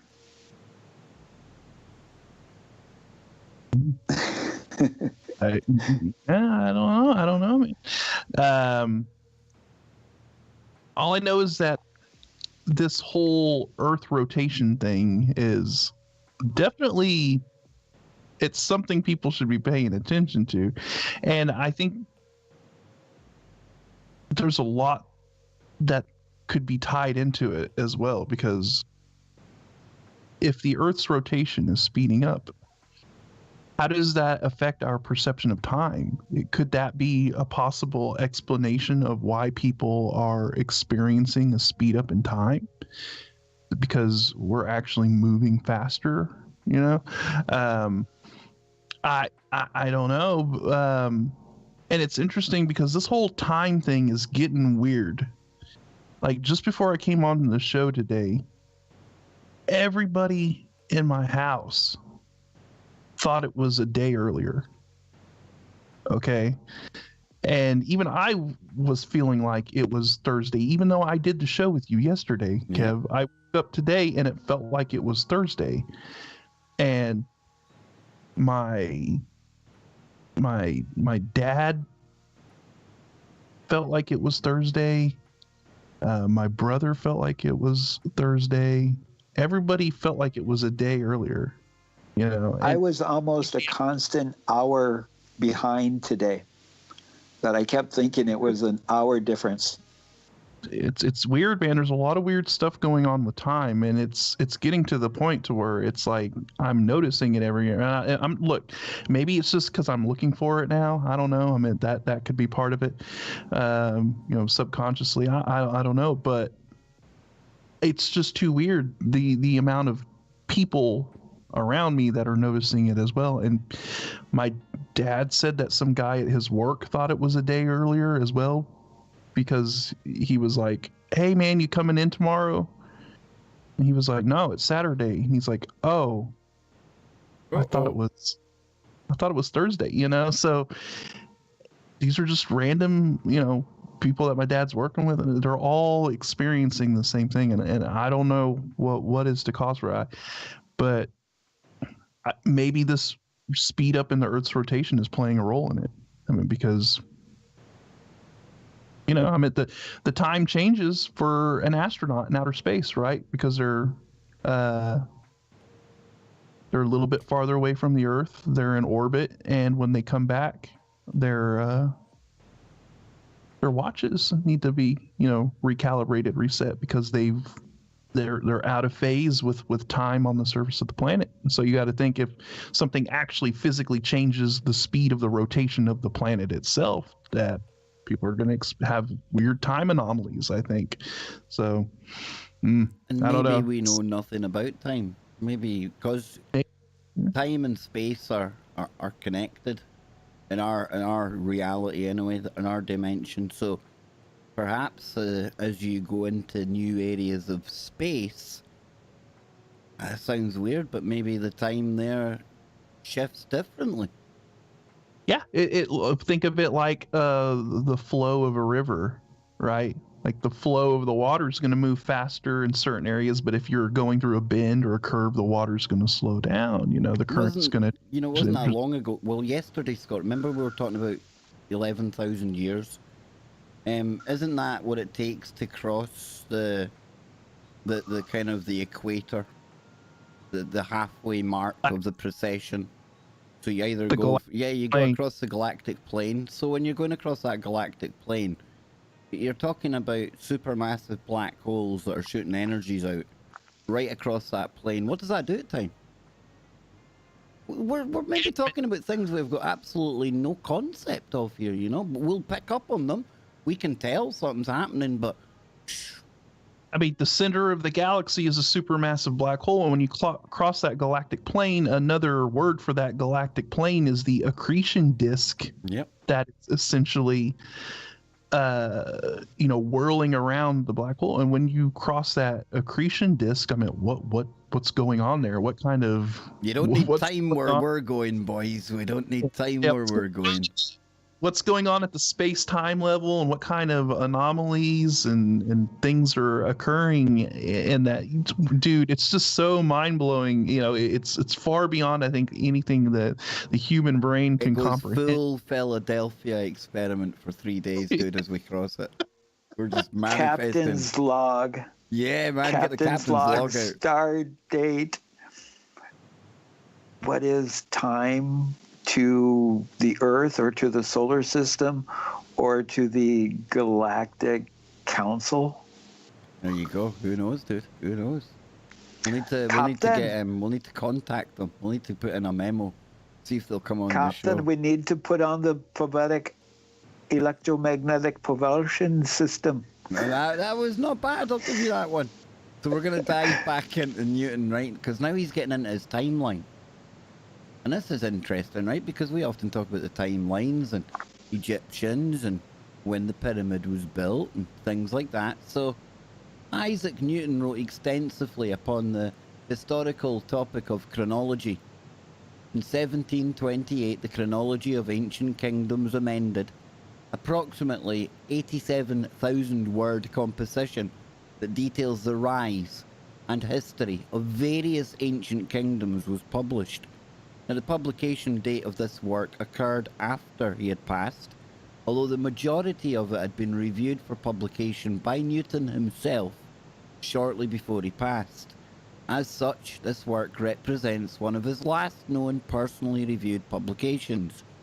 And sometime around 1701, he also produced a 30-page unpublished document entitled The Original of Monarchies, detailing the rise of several monarchs throughout antiquity and tracing them back to the biblical figure of Noah. Wow. Newton's chronological right. On you go, man.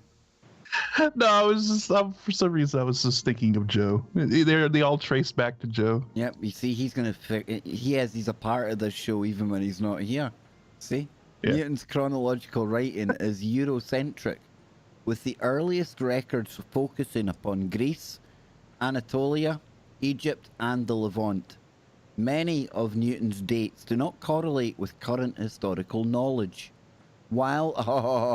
So his timeline of events isn't the same as the academics, ladies and gents. Here we go. His representation of history doesn't match what we're being taught now. That's okay. Color me. That's okay. Either does ours. He's one of the gang. He's one of the woo crew, man. Many of Newton's dates do not correlate with that. While Newton mentioned several prehistorical events within the Bible, the oldest actual historical date he provides is 1125 BC. In this entry, he mentions Mefres, a ruler of Upper Egypt from the territories of Syene to Heliopolis, and his successor, Misfragmuthossis. However, during 1125 BC, the pharaoh of Egypt is understood to be Ramesses the 9th. Yeah, I think that is. Is it? Yeah, 1x? That's a 9. Although some of the dates Newton provides at various events are accurate by 17th century standards, archaeology as a form of modern science did not exist in Newton's time. In fact, the majority of the conclusionary dates which Newton cites are based on the works of Herodotus, Pliny, Plutarch, and Homer, and various other historical... That pesky Herodotus. Remember they were poo-pooing on Herodotus in that one Homer article. Simpson. The Simpsons predicted it. He was back there. That's how Homer knows everything. See? Yes, it was another Simpsons prediction, man. Exactly, That's what it was. and various other classical historians, authors, and poets, now themselves often citing secondary sources and oral records. You see, the oral records, are they getting like the stories from the people? Oh, now we're talking, right? Newton's approach to chronology was focused upon gathering historical information from various sources found throughout antiquity and cataloguing them according to their appropriate date by his contemporary understanding, standards, and available source material.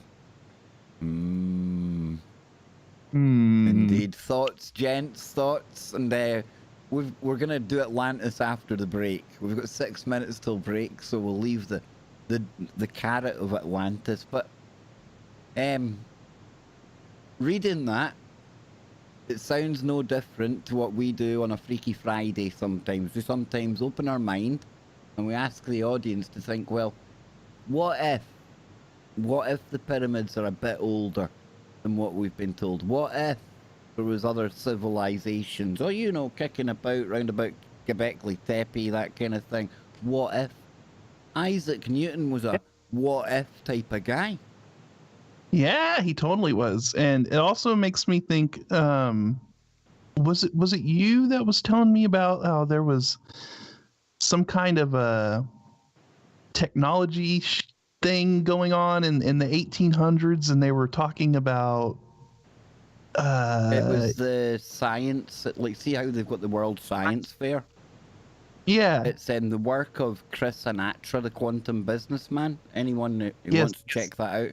He's got an episode. It's like 4 episodes in the series, but the latest one is about time cops, time traveling babies, and a Tartarian royal that reincarnated as an elephant. Whoa. Yeah. But he talks about he shows pictures of, I believe it's Chicago. It's either right before 1900 or just after, and you've got a big Viking longship that's there as part of the fair, being celebrated. The Vikings coming over, and he talks about as well how they recognized Christopher Columbus for what he truly was, a great trader, a very famous trader, but one of many. You know, no way concerned with the discovery of the place, you know? See, it makes me think of that because it seems like not too long in the past, there was a very, it seems like history was probably represented in a more accurate fashion as opposed to what we're being taught now, right? So if you had this kind of world fair thing going on in the 1800s, and they're talking about Vikings being the ones to discover the new world, and only talking about Columbus in the context of being a trader, you know, like trading with whoever was already here, then 1893. 1893. There you go. There's the Viking ships. See, I mean, and so their understanding of history seems a lot different than what we're being taught now. Look, there's one of these crazy, like, Tartarian type palaces in Chicago. So when they say, oh, you know, Newton's putting these dates on things, and he's you know, talking about a history that, well, now we consider that that's just pseudoscience, and it was just secondhand knowledge, and he was only doing the best he could and working with what he had at the time. No, I think he probably was, you know, talking about the real history. You know, the real history that has been, you know, taken away from us, or replaced with whatever.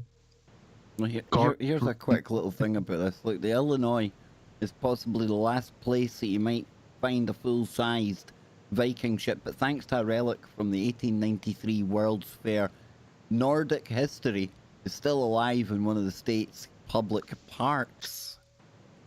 Built to resemble a Viking ship known as the Gokstad, the unimaginatively named Viking was the jewel of the world's Columbian exhibition which took place in Chicago 1893. So it wasn't the World Science Fair. I stand corrected. The modern historical ship was constructed in Norway using traditional methods, including using iron rivets to hold the ship together. And the boat was 78 feet long from the stern to stern and just 17 feet wide, just like the sleek ships of the original Viking invaders. And the decorative dragon's head and tail were also added to either end of the vessel, bringing its fearsome profile to life. Let's see. Look at this, right? It's actually home, get this, at the Good Templar Park in Geneva, Illinois. The Templars. We'll hold that thought, Kev, and we'll come back to you right after the break, brother. But we're 2 hours down, 1 hour to go on your Freaky Friday, on your number one network, tfrlive.com. Join us for hour number 3. We'll be right back. You know, it does feel weird saying all these outros and intros when I know we've got the audience here the whole time. It just feels weird saying, like, we'll be back after the break, but for you people out there in YouTube land, well, here we are. What can you say, Scotty? You know, they're stuck with us. Extra content. Indeed. Indeed. Well, you know what, Kev? If you were to type in Viking ship Minnesota, you more likely will get the Jomkamp Center, which is a mile away from me, where they have a Viking ship replica that actually went across the Atlantic on an incredible voyage.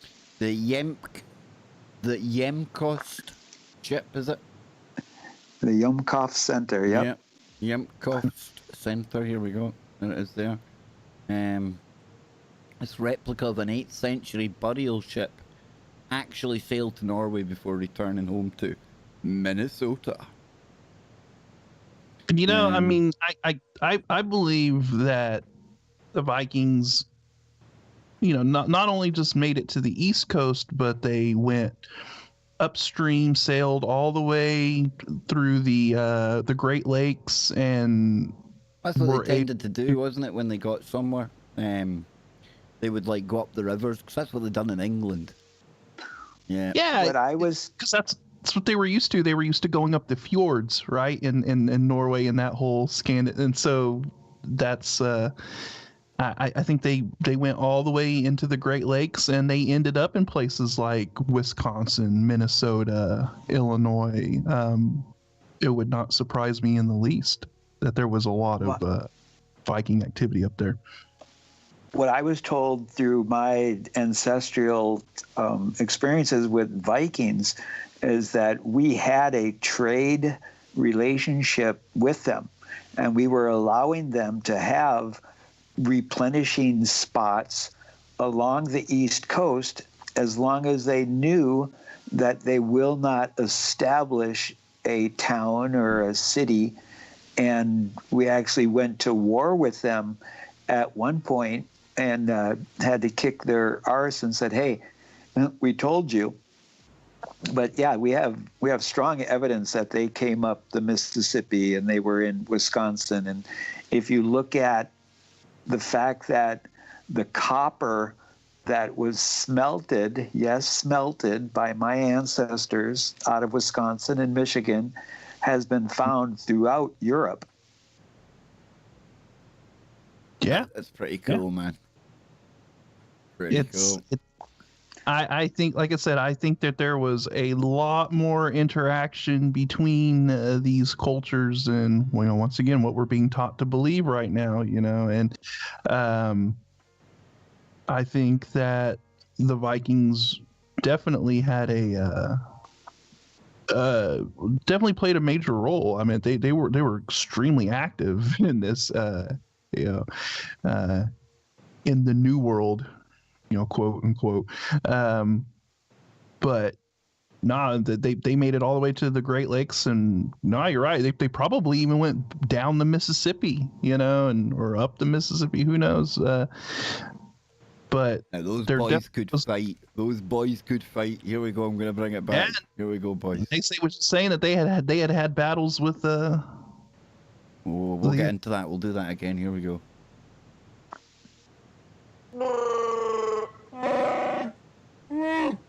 Welcome back. Hour number 3 on what has been, in my opinion, a really, really interesting and freaky and woo-filled, interesting Freaky Friday. Maybe not the more supernatural, paranormal stuff yet. Yet. However, during the break, Kevin, and before we went to the break, more importantly, we were talking about Vikings. Vikings making it over to America, stuff like that. And then during the break, you were sharing some of your actual tribe's history and talk of the Vikings. Do you want to talk to us about that? Tell the audience. Well, we have stories that have been passed down that the Vikings and the Anishinaabe people had a relationship where we allowed and said, hey, it's okay if you have spots along the East Coast where you want to replenish your ships, and we'll trade with you, but just let it be known you will not be establishing a city or a permanent dwelling place. And they also went around the state of Florida and up through the Gulf and traveled up the Mississippi River. And if you look at it historically, the copper that's been smelted by my ancestors in Michigan and Wisconsin has been found around the world. And it would make sense because at a time when civilization or the conquest of empires were driving these individuals to continue to find their needs elsewhere, kind of driving them out, as historically it's been stated, those elitists or their empires would not want the people to know there's a way to escape, or you might fall off the edge, because as Sir Isaac Newton got down on one knee and was given a title from his Cambridge position, is it prior to that he was working on that alchemy of turning lead into gold or creating that philosopher's stone because he was the last magician for what king? I honestly, it's an interesting one when you think about it, isn't it? I had something I was going to say there and it just went boom. I'm going to be blatantly honest. It was something really great, but it went boom. That vertical challenge, sometimes things go over your head. Kev, most things go over my head. At 5'2", most things go over my head, son. I'm telling you. You're taller than me and Scotty. No, listen, guys, I'd be the same size as you, and bearing in mind both you guys are in chairs for the audience out there. I am knee-high to the grasshopper. I am Schmiegel's smaller cousin, yes. Hey, you can just hop on the back of my chair and I'll give you a boost. And we can drive around. Yeah, I like a bit of that, man. I like a bit of that. I might hold you to that, Scott. I might hold you to that. Yeah. But Kev, what were you saying just at the end before you passed it over there? Just see if it can spurn that idea, that thought back into my mind. Well, I was bringing up the fact of Isaac Newton received a title. Oh, that's what I was going to say. I was going to say, maybe we'll come across it, right? But there's something inside me. I've got an inkling that he was a posthumous, if that's what you call it, granted the knighthood. They knighted him afterwards. It happens. So I don't know. I may be wrong, but I'll check. We'll check that out. But it's a good point, Kev. I was saying to Scott last night. I mean, you're talking about in the 1600s, you had John Dee. And that Edward Kelly dude kicking about in D, look at that, occultist, right? And he was like the royal's personal magician. Is Isaac Newton one of the next ones down? When you're talking alchemy, You're talking about one of the most, as we're seeing, rarest minds, Cambridge educated. Yeah, I was gonna say, you know, I mean, the royals in general, you know, from the very beginning, or any of these elites, right? They want to surround themselves with the best and brightest of, you know, whatever, you know, that they can surround themselves with at the time, right? And so, you know, this goes into what we talk about, a lot of these genius level savants and stuff. You know, are they, how would you say, I guess you could say they've been scouted and spotted since they were a young child, and have been kind of groomed into, you know, working for these people and kind of doing their bidding in a way, right? Providing their talents and services. And it's not really, I would say, any fault of their own. I mean, this is how they were raised. I mean, nobody's, You don't know, it's choose not your like, family, you just turn up in the simulation, man. I don't think, you know, I don't think a lot of these people do it for nefarious reasons per se. Hopefully. They're just, hopefully. I mean, no, I'm sure that there probably are that do it for nefarious reasons. I'm with you, Scott. I lean more towards the side of, I think sometimes we put too much onus on the ooga booga on all of these people. Not to say that they're not ooga boogas and they're not into the ooga boogas. That doesn't mean they're all into the ooga booga. Well, And, imagine the love-hate relationship that these royals or these elitists would have with alchemists, because the feasibility of turning lead into gold, you wouldn't want that knowledge to go freely, because what would it do to the whole system that we rely upon with currency, electromagnetic currency? I mean, yeah, I mean, it's just, it's interesting, you know, it's interesting how, you know, a lot of these people are exploited and used, essentially, you know, that's really what it is. And some do it willingly, some probably don't do it willingly. Well, Isaac, he got, I can't remember, I want to say the last name was Hook, because he was part of that whole collegiate group, that scholarship group. And when they got word of his alchemy, they used it against him to kind of discredit him. I'd imagine there's a lot of that going on back then, eh? Because, I mean, your reputation, you would live or die by it, you know? Absolutely. Literally live or die by it if you get caught, like in the hocus pocus he's touching, you know? You definitely had to play within a certain set of rules back then, you know. Also, you got to figure the risk involved in a lot of this stuff. Like I said, could end up with you being burned at the stake. Isn't that what happened to John Dee? Didn't he meet some kind of crazy end? Parsons as well. More modern day, he blew his own lab up, did he not? Try to do some of his alchemical, calling things in from other dimensions and stuff like that. So, yep. If you're hired to create the Philosopher's Stone, and in a period of time do not produce anything, there definitely could be some challenges occurring. Yeah, because also when you're dealing with people like that, right? They don't take kindly to failure, even if it's something that is completely unfeasible and practically impossible. They refuse no for an answer. So being stuck in that position as well probably is not very fun.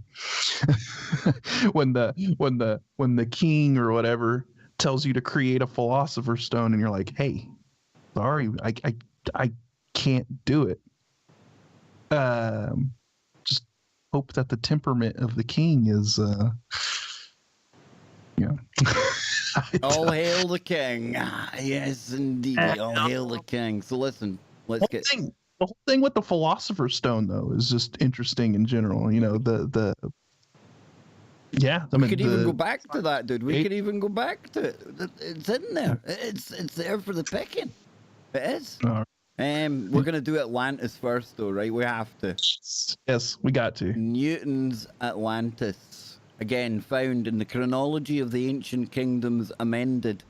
Note to Isaac, clickbaity titles, please.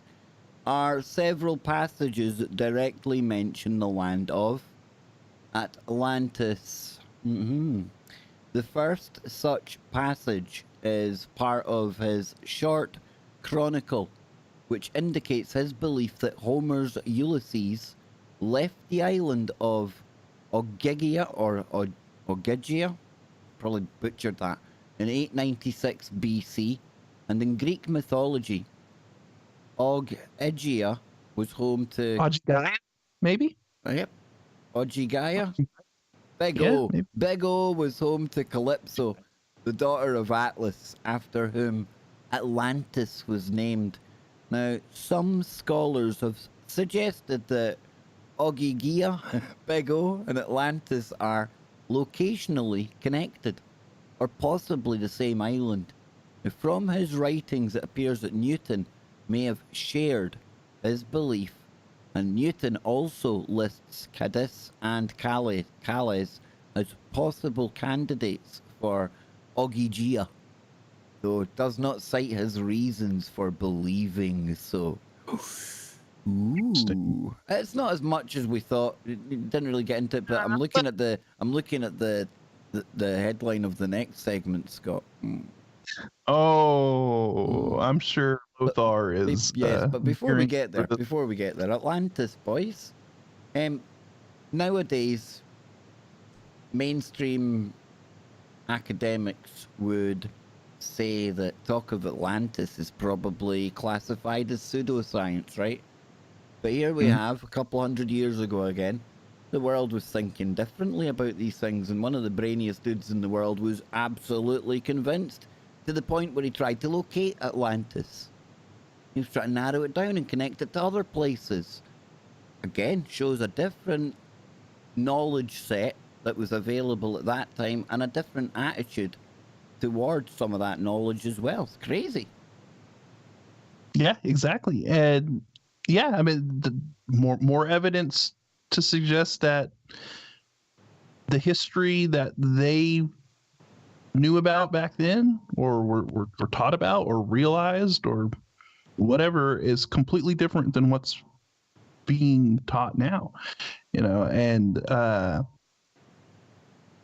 yeah, I mean, it just shows there that Isaac Newton was interested in Atlantis and locating it and finding the origins of it, and he didn't believe it was just some mythical place that was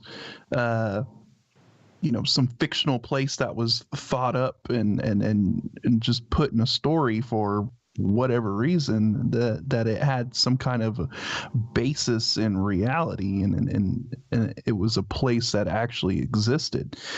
You know, we talk about the Greeks, you know, and Homer and all of the discussions and writings about Atlantis, and I don't think that was just done for just because Homer was bored or or anything like that.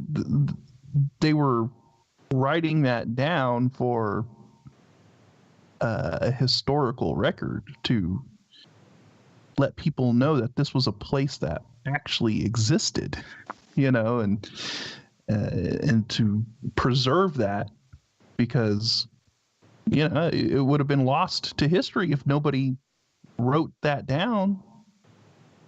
You know, nobody would be talking about Atlantis. Well, especially if this story of this incredible place with this advanced scientific discovery beyond our comprehension of the time of Homer, it would be a desire for entities to be, let's find it. And so would not the powers that should not be want to try to suppress that knowledge? Because again, we need the people, we need the goyim, we need, Baba sheeple, do you have any wool or soul? We need to keep them here at hand to placate to our decadence. I think you were fiddled with by the powers that shouldn't be. You're obsessed by them, Kevin. It wasn't a man dressed as Isaac Newton after all. I figured it all out now. It was the cabal in a library. There you go, folks. But listen, I digress. I'm sorry. I'm just in a fun mood tonight. Just the stem, Kev. Just the stem, right? Because it beats the tip every time. It beats the tip. Hey, private joke, folks. Deal with it. Anywho. KTIRP. Yeah. Oh, Scott, you should have had your Duke Nukem for that one. Maybe not on our first day back. Maybe not.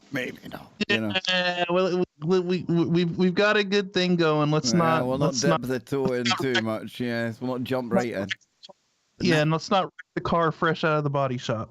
But now, we are going to touch on Newton and the secret societies. Oh, yeah.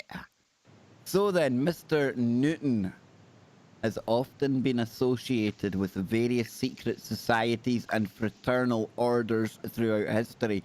Now we're getting to the woo. Due to the secretive nature of such organizations, lack of supportive, publicized material, and dubious motives for claiming Newton's participation in these groups, it's actually difficult to establish his actual membership in any organization, and by virtue, the number of Masonic buildings have been dedicated in his honor.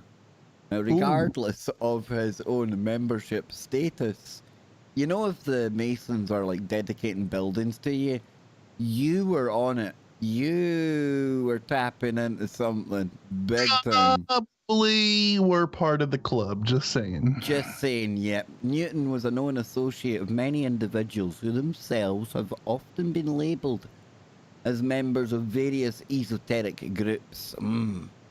It is unclear if these associations were the result of his being a well-established and prominently publicised scholar, an early member and sitting president of the Royal Society. That was in 1703 to 1727, only a 24-year tenure then. A prominent figure at state of Master of the Mint, a recognised knight. So he was a knight back then. He was. Yeah. He took the knee and the. He took the knee sword. Way before it was cool, man. Way before it was cool. He was ahead of the curve. Or if Newton actually saw active membership within these esoteric organizations himself. Now, considering the nature and legality of alchemical practices during his lifetime, as well as his possession of various materials and manuscripts pertaining to alchemical research, Newton may very well have been a member of a group of like-minded thinkers and colleagues. The organized level of this group, if in fact any existed, the level of their secrecy, as well as the depth of Newton's involvement with them, remains unclear. Lovely, juicy. Isn't that? It's what I find very interesting is how secretive just being an alchemist was in general. It almost was like being its own secret society, like a secret society of alchemists, because everything was kept so tight-lipped and you didn't want anything coming out about. Well, it's like Kev said, people would want to kidnap you. I mean, if you had the chance that you might be a dude that can turn lead into gold, I mean, come on, man, you're sought after, eh? Yeah, I mean, being an alchemist back then was essentially like being a nuclear weapons scientist or something. To this day, where various spook organizations and stuff might want to get a hold of. Would you say even a better comparison would be maybe machine learning expert AI? Because Something you're literally talking about somebody that's going to create something that, whoa. something Explosive. that's going to make somebody a very, very, very rich, or powerful in some way, that will either gain them wealth or power or both, because usually power comes with wealth. So, but no, I mean, it is interesting. So you had to be very secretive about what you're doing alchemically, because I'm sure there was I bet even back then there were entire, like, now we have like corporate espionage, but probably back then there were spies being sent in to see what's this alchemist working on, or trying to maybe slip in a pretty lady to get into the house. I mean, what are today's modern alchemists? I mean, where do they hang out on the dark net? I mean, where's their echo chamber? God, where do they hang out? I want a wee slice of that, man. That's it. Start filling your social media with alchemy. This too, because I mean, we have whatever our applied material sciences is right now, and we have these advancements in like carbon nanotubes, and we're doing a lot of things with materials. But what is the stuff that people are thinking outside the box and doing, like, Scotty boy? Scotty Weird. What did you stumble across, my friend? Oh, well, I thought, well, is there such a thing as the Society of Alchemists? Oh, there is. And it turns out they're not too far from home. Oh. The University of Glasgow's Alchemist Club is a society run by chemists for chemists. Now, imagine the recreational biscuits that are on offer at that group. I was just about to say, I'm sure it's these little groups where you see a lot of these research chemicals that just magically show up. Yeah, it says we have a team of both undergraduates and postgraduates, and I'd love it to say, and wizards, who help put on social events and meetings to both further the enjoyment and knowledge of students within the chemistry department. Some of the largest events, that's pretty boring, but I just thought it was pretty cool that we had one. It looks like there's one at every kind of uni. There's another uni there. I bet. I bet this. Again. Ooh. I bet these are the alchemist clubs that are just kind of on the surface at your university, if you're studying chemistry or whatever. But no, I'm with you. I think that there's a deeper. This is from the Royal Society of Chemistry. Oh. And it shows you all the actual signs, the sigils. Oh, we got sigils, folks.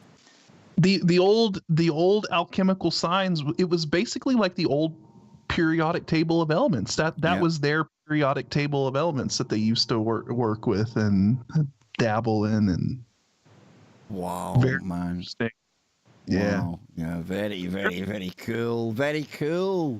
Wow. Hey, there's an anime that used to be on called Full Metal Alchemist, and I recommend everybody watch that. A good one. Very good. Very good. It was. You're into that anime, aren't you? You're a big anime man. Agree. Yeah, Kev's you have to check it out now, isn't it? It's got a good storyline. That's the most important part with an anime. You gotta have an anime with a good story arc that keeps you locked in. And but like Scooby-Doo, man. I mean, Scooby-Doo without the good storylines, it would have lost me many times. You'll like the storyline of this, Kev. Since we're on the topic of alchemy, I'm not going to bore people too long with it, but essentially it revolves around the story of these two boys whose mother dies, and they try to use alchemy to bring her back. Ooh. Right. Necromancy. Yeah, that's what that is. That's exactly what that is. They try to use alchemy to reconstitute her body and bring her back, but when they do that, things go awry. Things go awry, and it opens things up that they weren't anticipating. So, yes, For those of you out there who are into anime, I'm sure you've probably already seen it if you're into anime, but if you want to maybe check something out, check out Full Metal Alchemist. Awesome, awesome series. And the quest for the Philosopher's Stone to make things right. Yes. And if things are right or if things are wrong, depending on the position of all electromagnetic planetoids in alignment when you do your spell casting or have your cauldron to create what for the king. Yeah, the Philosopher's Stone plays a big role in that series as well. That's kind of the goal that they're trying to. It's cool. It's cool. Well, but I want to be invited, break, boys. We are on the break, Kev. Before you launch into something, we've got one segment to go. We're gonna take a look at Isaac Newton and the Rosicrucians, and we're gonna take a look to see if Tesla was dabbling into any of this stuff as well. All to come here in the final segment of Freaky Friday before we hand off to Brent Thomas and the Paranormal Portal. Can you handle one more segment of Woo? Of course you can. Oh no. There we go. I hung up on Kev by mistake, but I've called him again. Uh-oh. There we go. I do that quite often. You know, it's also cool about that show. So when things go awry, when you're trying to bring someone back, and they come back as like an empty husk filled with something, and they're known as the homunculites. Never good when you're a husk, man. Husks and homunculites, never the start of any good story. They never turn up in anything pleasant. Husks that are brought back via alchemy and then filled with the void, filled with something, an entity of some sort is never a good thing. Why is he not answering? What have I done? I've broken it. Broken it, ladies and gents. I've broken it. We'll get him back. Oh, we'll get him back. Nacy. Just the stem is kicking in, I think. Just the stem was a lie, I think. Here we go. I think it started with a stem. Hey, and then I had 20 more of them. it was never stated how many stems, Kev. Never. It was just stated that there was a stem. That's all. In fact, now I think back, there was a little laugh when we said just the stem. We thought he was laughing at the tip joke, but no, he was laughing at the singular as opposed to the they. And I ain't getting woke, folks. I'm just kind of getting my kind of pronouns right, you know? When I heard about floating orbs taking selfies, I knew that the stem was probably taking effect. But hey, it's good. It's good stuff. Right about now, he's wishing there was an orb there to answer that Skype call. No, still unavailable. He may have forgotten he's on a Skype call. It can happen. It can happen. Anything. A noise might have occurred. Something might have happened, dude. You know it. Honey, I Shrunk the Naysay. He's going to come back and say, boys, I've just been away for 10 years in the mycelial network. I've traveled the cosmos. Yeah, watch us get a really, really good example of, like, time slippage. Can be a bit of time slippage, Mr. Scott. My mom's been... There he is. He's back from the mycelial network. Kev, how was your 10 years traveling the cosmos as part of the Mars Defense Force? Because you've been away for 10 years there, now you've come back to our timeline. Just about a minute later, how was it, dude? I got caught within the magnet center, and it was dark, but the delight of the two of you is a beacon. Thanks for bringing me back. It's no different than what we thought then, because we were saying you might forget you're on the show, and you were. You were in the abyss. You forgot, and then myself and Scott, we drew you back in. I love it, man. Love it. He was No clue of what happened. But It both my was all my fault. devices. It was all my fault. I am to blame, Kevin, as usual. Here we go. I'll bring back the network and try not to hang up on anyone. Naughty. No, not yet. Here we go.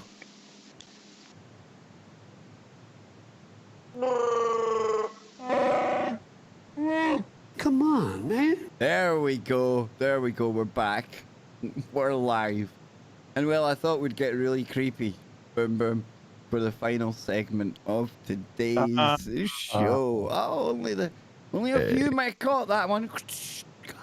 Tracker, that one. Well, that one's got subtle, man. Very Sneak it in. subtle. Yes, very. So Subtle. listen, boys, we done the Freemasons. And if they're dedicating buildings to Mr. Newton, I hazard a guess he was probably at least a 33rd degreer. But there is only 33 degrees, Kev. Well, some say there's more. Some say there's more. I think there's more. All I know is that he definitely was rubbing shoulders with a lot of these people. No doubt. I mean, He had, I would hazard a guess, he had access to John Dee's alchemical workings. I bet. Mm-hmm. I bet. Yeah. I'm sure there was a very, very small, hardcore clique of dudes that probably were sharing a lot of information on their alchemical research Their and stuff like that. alchemical echo chamber that they were all in. Yes, the alchemical echo chamber. Yes, Been Even manipulated by those- Cambridge University back in the day, you know. Had Even those- 5,000 points of information on Isaac Newton and they used them. Bang, damn it. Nothing new under the sun, ladies and gentlemen. Nothing new. So if it wasn't the Freemasons, and maybe it was, how about the Rosicrucians? Oh, I'll play Rosicrucians, please, for 5. Perhaps the movement which most influenced Isaac Newton was Rosicrucianism. Although the Rosicrucian movement had caused a great deal of excitement within Europe's scholarly community during the early 17th century, by the time Newton had reached maturity, the movement had become less sensationalized. However, the Rosicrucian movement still would have a profound influence upon Newton, particularly in regard to his alchemical work and philosophical thought. There you go. The Rosicrucian belief in being specially chosen for the ability to communicate with the angels or spirits is echoed in Newton's prophetic beliefs. Additionally, the Rosicrucians proclaimed to have the ability to live forever through the use of elixir vitae and the ability to produce limitless amounts of time and gold from the use of the philosopher's stone, which they claimed to have in their possession. Now, like Newton, the Rosicrucians were deeply religious, avowedly Christian, anti-Catholic, and highly politicized. Sounds about right. Isaac Newton would have a deep interest in not just their alchemical pursuits, but also their belief in esoteric truths and the ancient past, and belief in enlightened individuals with the ability to gain insight into nature, the physical universe, and the spiritual realm. Like in this, Scotty, this is getting deep now, boys, getting deep. So at the time of his passing, Isaac Newton had, 169 books on the topic of alchemy in his personal library, and was believed to have considerably more books on the topic during his Cambridge years, though he may have sold them before moving to London in 1696. For its time, his was considered one of the finest alchemical libraries in the world. Just think about that, folks. The finest collection of alchemical works resided with Isaac Newton. That's crazy. That's I mean, huge. That is huge, you know? it would be like, having the most information on, like you said, say machine learning, or having all of these papers and white papers and research written about all of this stuff, and to be basically at the top, be the that's the creme de la creme of everything, wrapped up in all of that research. Yeah, he's condensed like all of the alchemical work that's been done from various parts of the planet, various religions, and from various time periods. And he was the boy. Whoa. I tell you, man, we should have done a show on this guy a lot sooner. In his library, Newton left behind a heavily annotated personal copy of The Fame and Confession of the Fraternity. Now, that's a far better, snappy title, isn't it? And Yeah, the there we go. RC, I take it that's Rosicrucian, right? Yeah. By Thomas Vonnen, which represents the English translation of the Rosicrucian manifestos. The Rosicrucian, right, just goes on to talk about them. Newton also possessed copies of Themis Aurea and Symbola Aurea Mensae Duodecium. I think I got that right. By the learned alchemist Michael Mayer, both of which are significant early books about the Rosicrucian movement.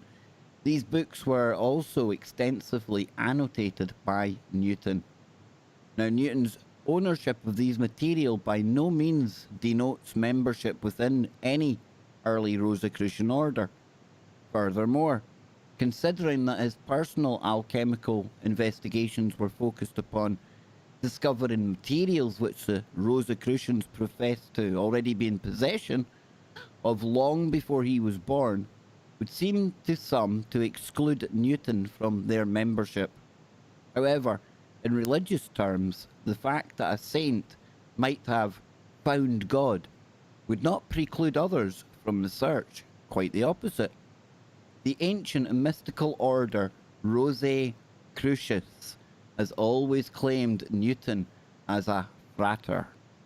So during his own life, Newton was openly accused of being a Rosicrucian, as were many members of the Royal Society. Although it is not known for sure if Isaac Newton was in fact a Rosicrucian, and he never publicly identified himself as one. From his writings, it does appear that he may have shared many of their sentiments and beliefs. You know what it sounds like to me, boys? It sounds like to me this guy just could not get enough information.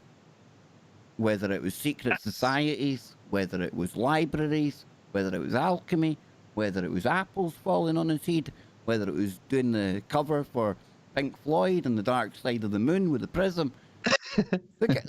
He was even putting together Simpsons cartoons with Homer. Come on, man. This guy was doing it all, you know?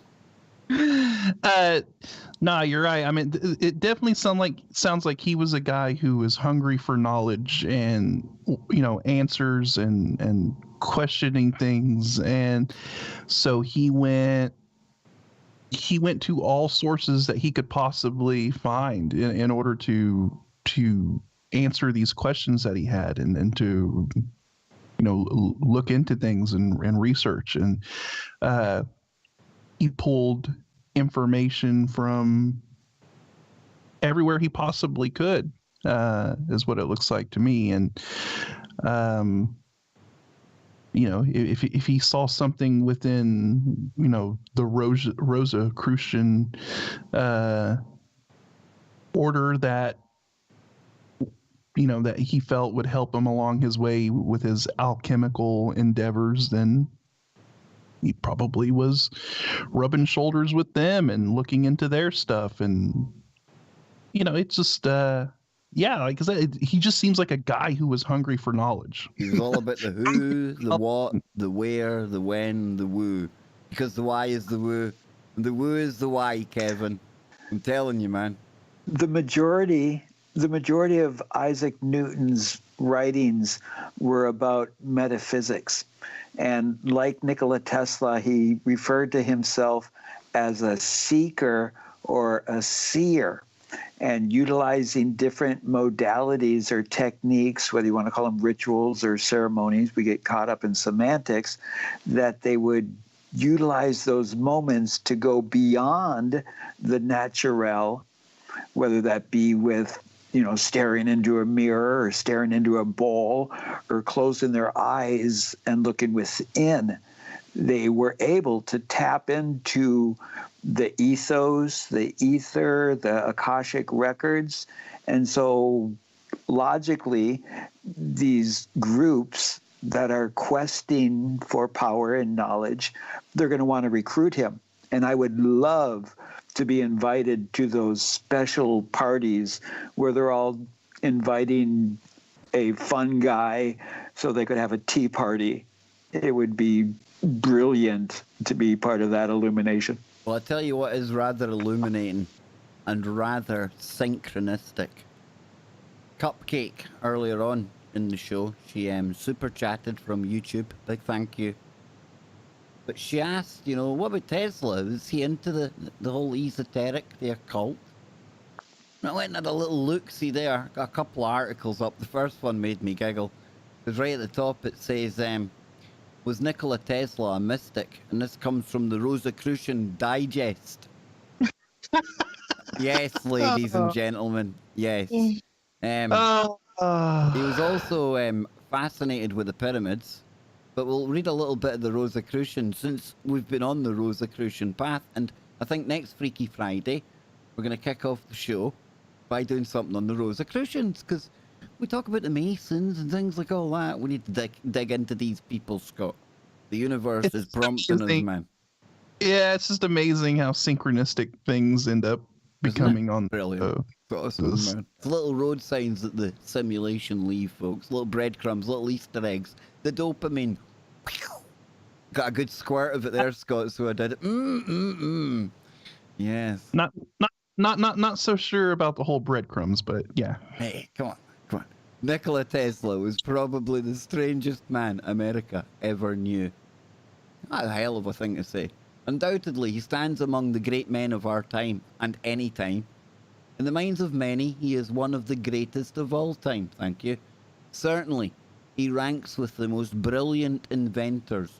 And he counted 115 patents granted him by the United States government, and held many others from foreign countries. Tesla's mind was photographic, encyclopedic, and if he read information once, he could repeat it nearly verbatim years afterwards. He saw each invention as a unit. He completed it to the finest detail in his mind before ever beginning to put it into actuality. Isn't that crazy? Isn't it? So, like, he's literally drawing like a holographic 3D hologram of what he envisions. Isn't that like Da Vinci? You see Da Vinci's like sketches. Do you think he's taking it from the same place? He's getting it in his noggin. He's sketching it out quickly, man. It's like when you look at one of these CAD programs like SolidWorks or something like that.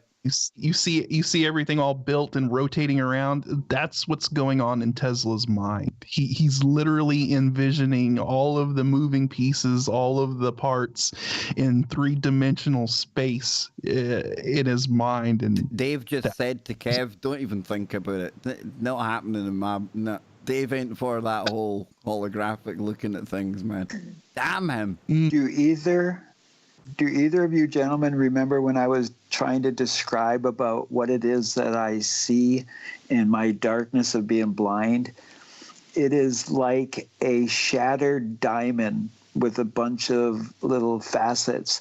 And when I focus on something, it's like you were talking, Scotty, I see the framework of things, and I'm able to rotate it in my head and then build upon it. So if you had the ability to open up Nikola Tesla's mind, would you enter? Nice. Nice, Kev. Dang, dude. yeah, We like the stem. Oh, just the stem. Dang. So I like that. Then you put me all wrong, see? So it says here, without even a sketch to refresh his memory, he could build a machine or a device years after he had thought it out. What a dude. Not only was he able to receive, intercept, or select the ideas he needed from that highest source, capital letter, or from wherever ideas come, but he was also able to so mentally manipulate their exterior design, their three-dimensional material coatings, before he began to build them, that he needed no other preparation. He was, most emphatically, not a cut-and-try inventor. To be so in tune as to accomplish such results would in itself establish a firm foundation in concluding that Tesla was indeed a mystic. However, Tesla himself would have been the first to deny such a conclusion. Several times he appeared to wish to make it plain he believed the soul of man was part of the body, and that when the body passed, the soul passed with it. But did he really believe that which he indicated? Could he, for instance, have pondered even slightly his greatest invention, the rotating magnetic field, which makes the alternating current induction motor possible, and see only the science of it? Could he ponder it and only feel the mechanics of it?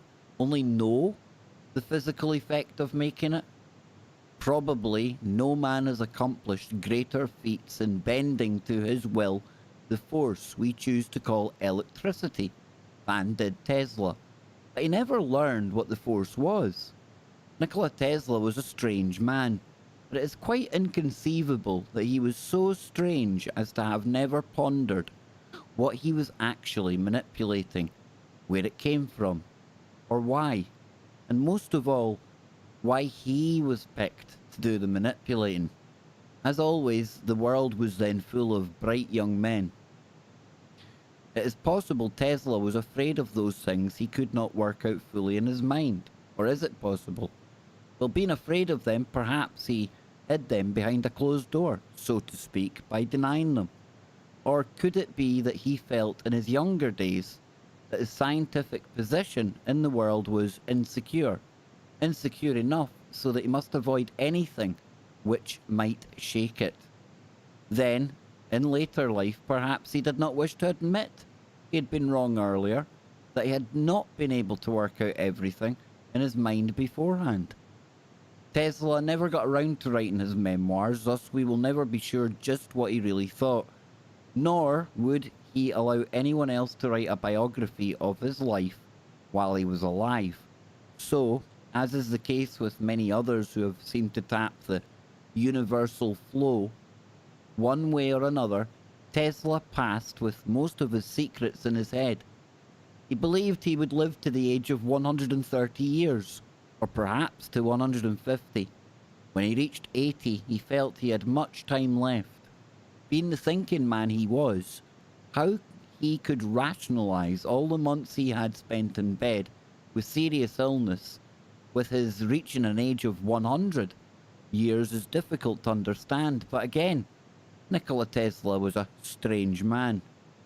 When he was but 12 years old, Tesla learned that deep, rhythmical breathing overventilated his lungs, driving out residual carbon dioxide and stimulating them with hard-working oxygen.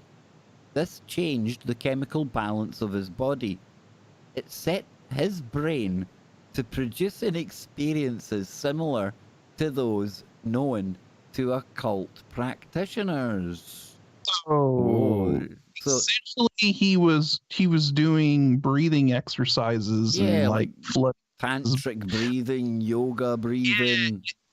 In a way, it's like controlled hyperventilation is essentially what it is. And when you start getting all lightheaded because of the saturation of oxygen rushing to your brain and all that. Very, very interesting. I didn't know that about him. I hadn't heard that before. I didn't know that either, No. yeah. While there are no records of Tesla doing his deep breathing to the extent of experiencing levitation, there appears to be such records where other workers have been concerned. Now listen, folks, this was written in 1956 by the Rosicrucians. And they're like talking about levitation and this kind of stuff like it's common knowledge. Did anyone else pick up on that? Yeah, that's what's wild is that this was all written in 56. Yeah. Yeah. It says everything Tesla did leads us to conclude he was an original thinker. He was constantly reaching out for new concepts, eager to prove them once they entered his consciousness. Now, if he happened upon a demonstration unknown to him, he was always alert afterwards for places he might apply it to original ways. Especially was he interested in trigger actions. Actions by which slight applications of force would develop and release concentrations of force. His first lesson in this came while still a boy. He was hiking in the mountains of native Lika, which is now part of Yugoslavia. Not anymore. When he caught in a wet snowstorm, and boys and snowballs go together. Young Nick moulded some between his palms and threw them down a hill. Now they rolled a short distance, grew as they rolled, then stopped against the stump of a fallen branch. It was absorbing to watch until the final one. For this last one, conditions, time, and place were all correct. He threw the snowball, it rolled and grew and kept rolling and growing.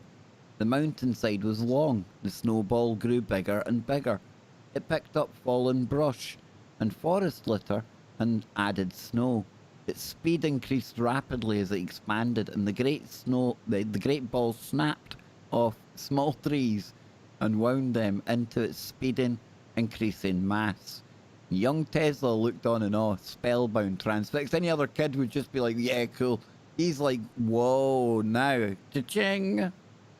He created a snowball that was essentially starting to destroy like small trees. Looky here. Oh, Alchemy. Right, we've got 5 minutes. We'll squeeze it in.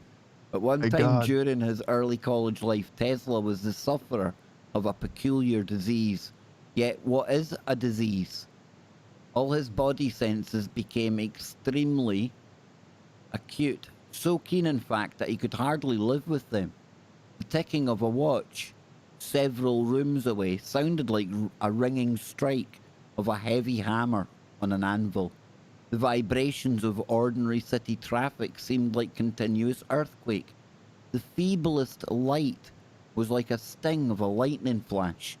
The slightest touch on his skin, as if he was receiving a crushing blow, and his heart would race at 150 pounding beats per minute, and then would fall to almost no beats at all. His condition attracted attention of several renowned doctors, but they could do nothing for him. He was undoubtedly fighting for his life, and he was fighting against an invisible something no one appeared to know anything about.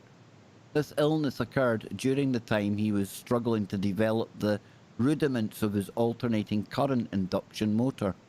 He knew intuitively during these months of illness that he was coming nearer and nearer to the solution of his invention, yet he felt as if there were a fly in the sticky meshes of a giant spider. He believed that his determination to live to work out the problem of his motor kept him from passing. In other words, he felt he must live to bear this child. It apparently did not occur to him that it might have been the peculiar problem which caused the condition, that he might have been anointed with oil, so to speak. He lived, but the brainchild was not born for many months. When it was born, it arrived in a sunset. This happened in Budapest. It was a mild February afternoon in 1882, and Tesla sauntered about a city park with a friend. A flaming sunset crept over the city, and the vast orchestra of clouds swelled into a symphony of colour, then rose to a crescendo. Tesla was reciting lines of Goethe's Faust to his friend, and he never finished those lines, for out of the glorious colours came something. Tesla stopped, mouth open. A light flooded his eyes and burned like the light in the sky. And then the answer to his induction motor problem came. Tesla saw it in full detail. Each part fit precisely. The windings were exact. The diagram of the connections complete.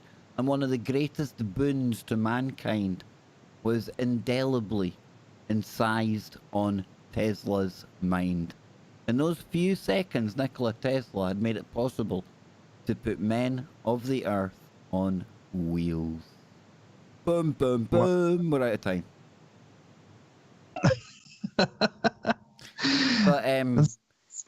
to answer Cupcake's question, I think we need to do more digging into the lesser known parts of Nikola Tesla. Yes. I think so. Yes. You had It's fun, definitely- boys. Have we had fun today?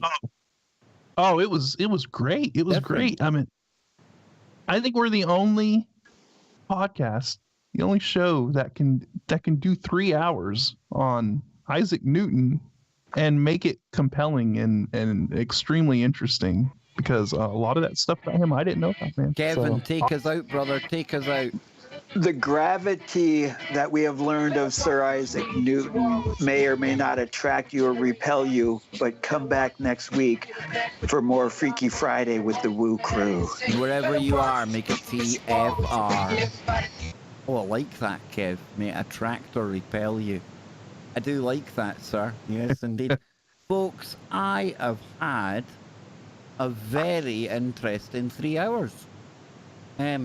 So, very Scott, when we interesting. said this last night, I mean, I thought, okay, maybe we'll get a segment out of Isaac Newton. Damn, dude, that was awesome. yeah, that's what I was about to say. I mean, I thought maybe we were just gonna touch on it a little bit in the first segment, maybe a little bit, Much and can then you talk go- about Isaac Newton and his apple, you know? Yeah, no, that was a nice little rabbit hole to go down and investigate, and to get a little more perspective on who Isaac Newton was and what he was into. And it sounds like this was just a man with a thirst for knowledge, and he was just on a quest to find any information from any source he could find. And if it meant rubbing shoulders with the Rosicrucians or any other secret society, or dabbling and talking with other alchemists. And I mean, you want to talk about a dude that was living an interesting life. I mean, probably the people he talked to, the people he rubbed shoulders with, and just the things, just crazy stuff, man. Really, really interesting. And then, to hear about kind of that perspective on Tesla, where, we're talking about towards the end there, where, Tesla may not himself have said that he was a very spiritual person or anything like that. I mean, those thoughts probably had to go through his head, and maybe, he had, I'm sure he had questions of his own, regarding that whole aspect of things. And I mean, I'm sure he had to ask himself, what is this force? This magnetic field, and a lot of the things that he couldn't just really explain. He knew he was tapping into a force of some kind, but he couldn't understand it. And so I'm sure he had to have thought that, where does this force come from?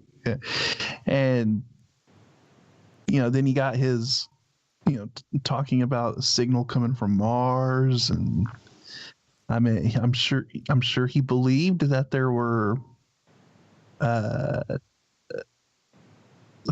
entities that lived elsewhere besides Earth, and Well, about Really? the Mars thing, that if I remember correctly, Tesla even calculated when Mars was going to be closest to the Earth, and that was when he was setting up these experiments to see if he could send out these radio waves beyond the Earth.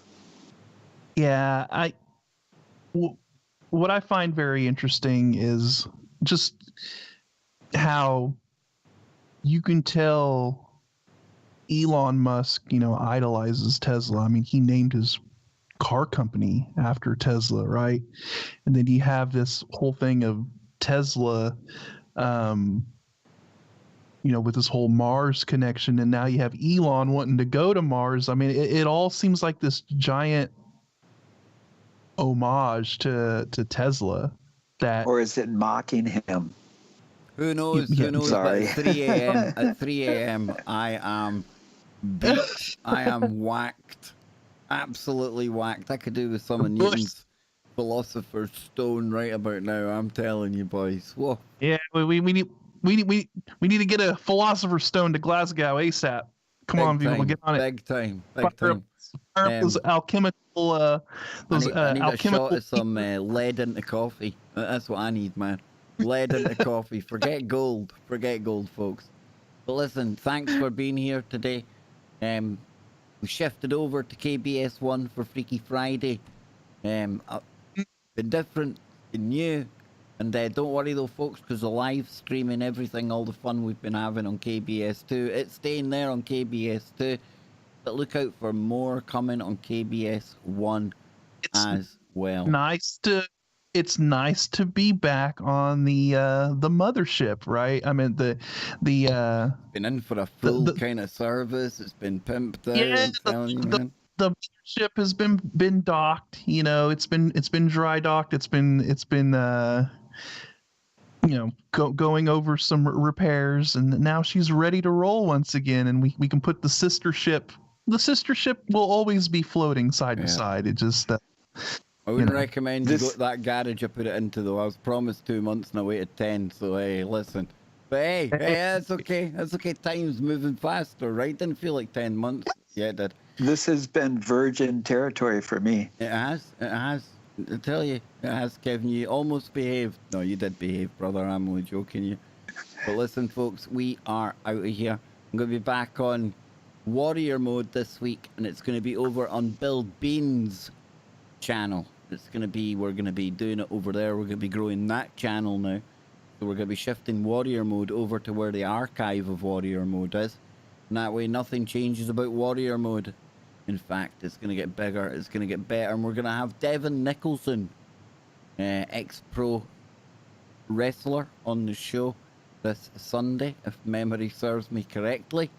And we'll be talking about disclosure, amongst other things, and Travis is wanting to talk about. Well, I know Travis wants to talk to the audience. He's got a lot on his mind. Got a lot he needs to get off his chest, off his shoulders.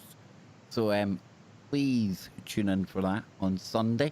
That'll be midnight in the UK, 7 p.m. on the East Coast and 4 p.m. on the West Coast. And I'll be back with the members stream before that. It'll be around 8 p.m, 9 p.m. in the UK on KBS 2. So if you're in Disco, I'll put the link in there. If not, I'll put a post out, a community post for the members. So with that said, I think it's time to shove on our creepy outro now with our creepy clowns. And I want to disturb Scott before we go away. That's what it is, you see. Very disturbing, Scott, right? Yes, here we go.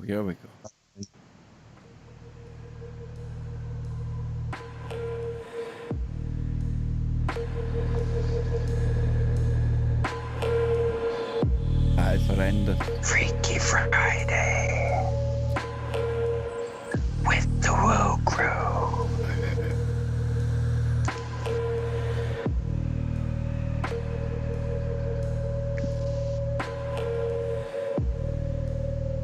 Do not forget to share, subscribe, and comment. Thank you, Kevin. Hey, I'll suss this guy.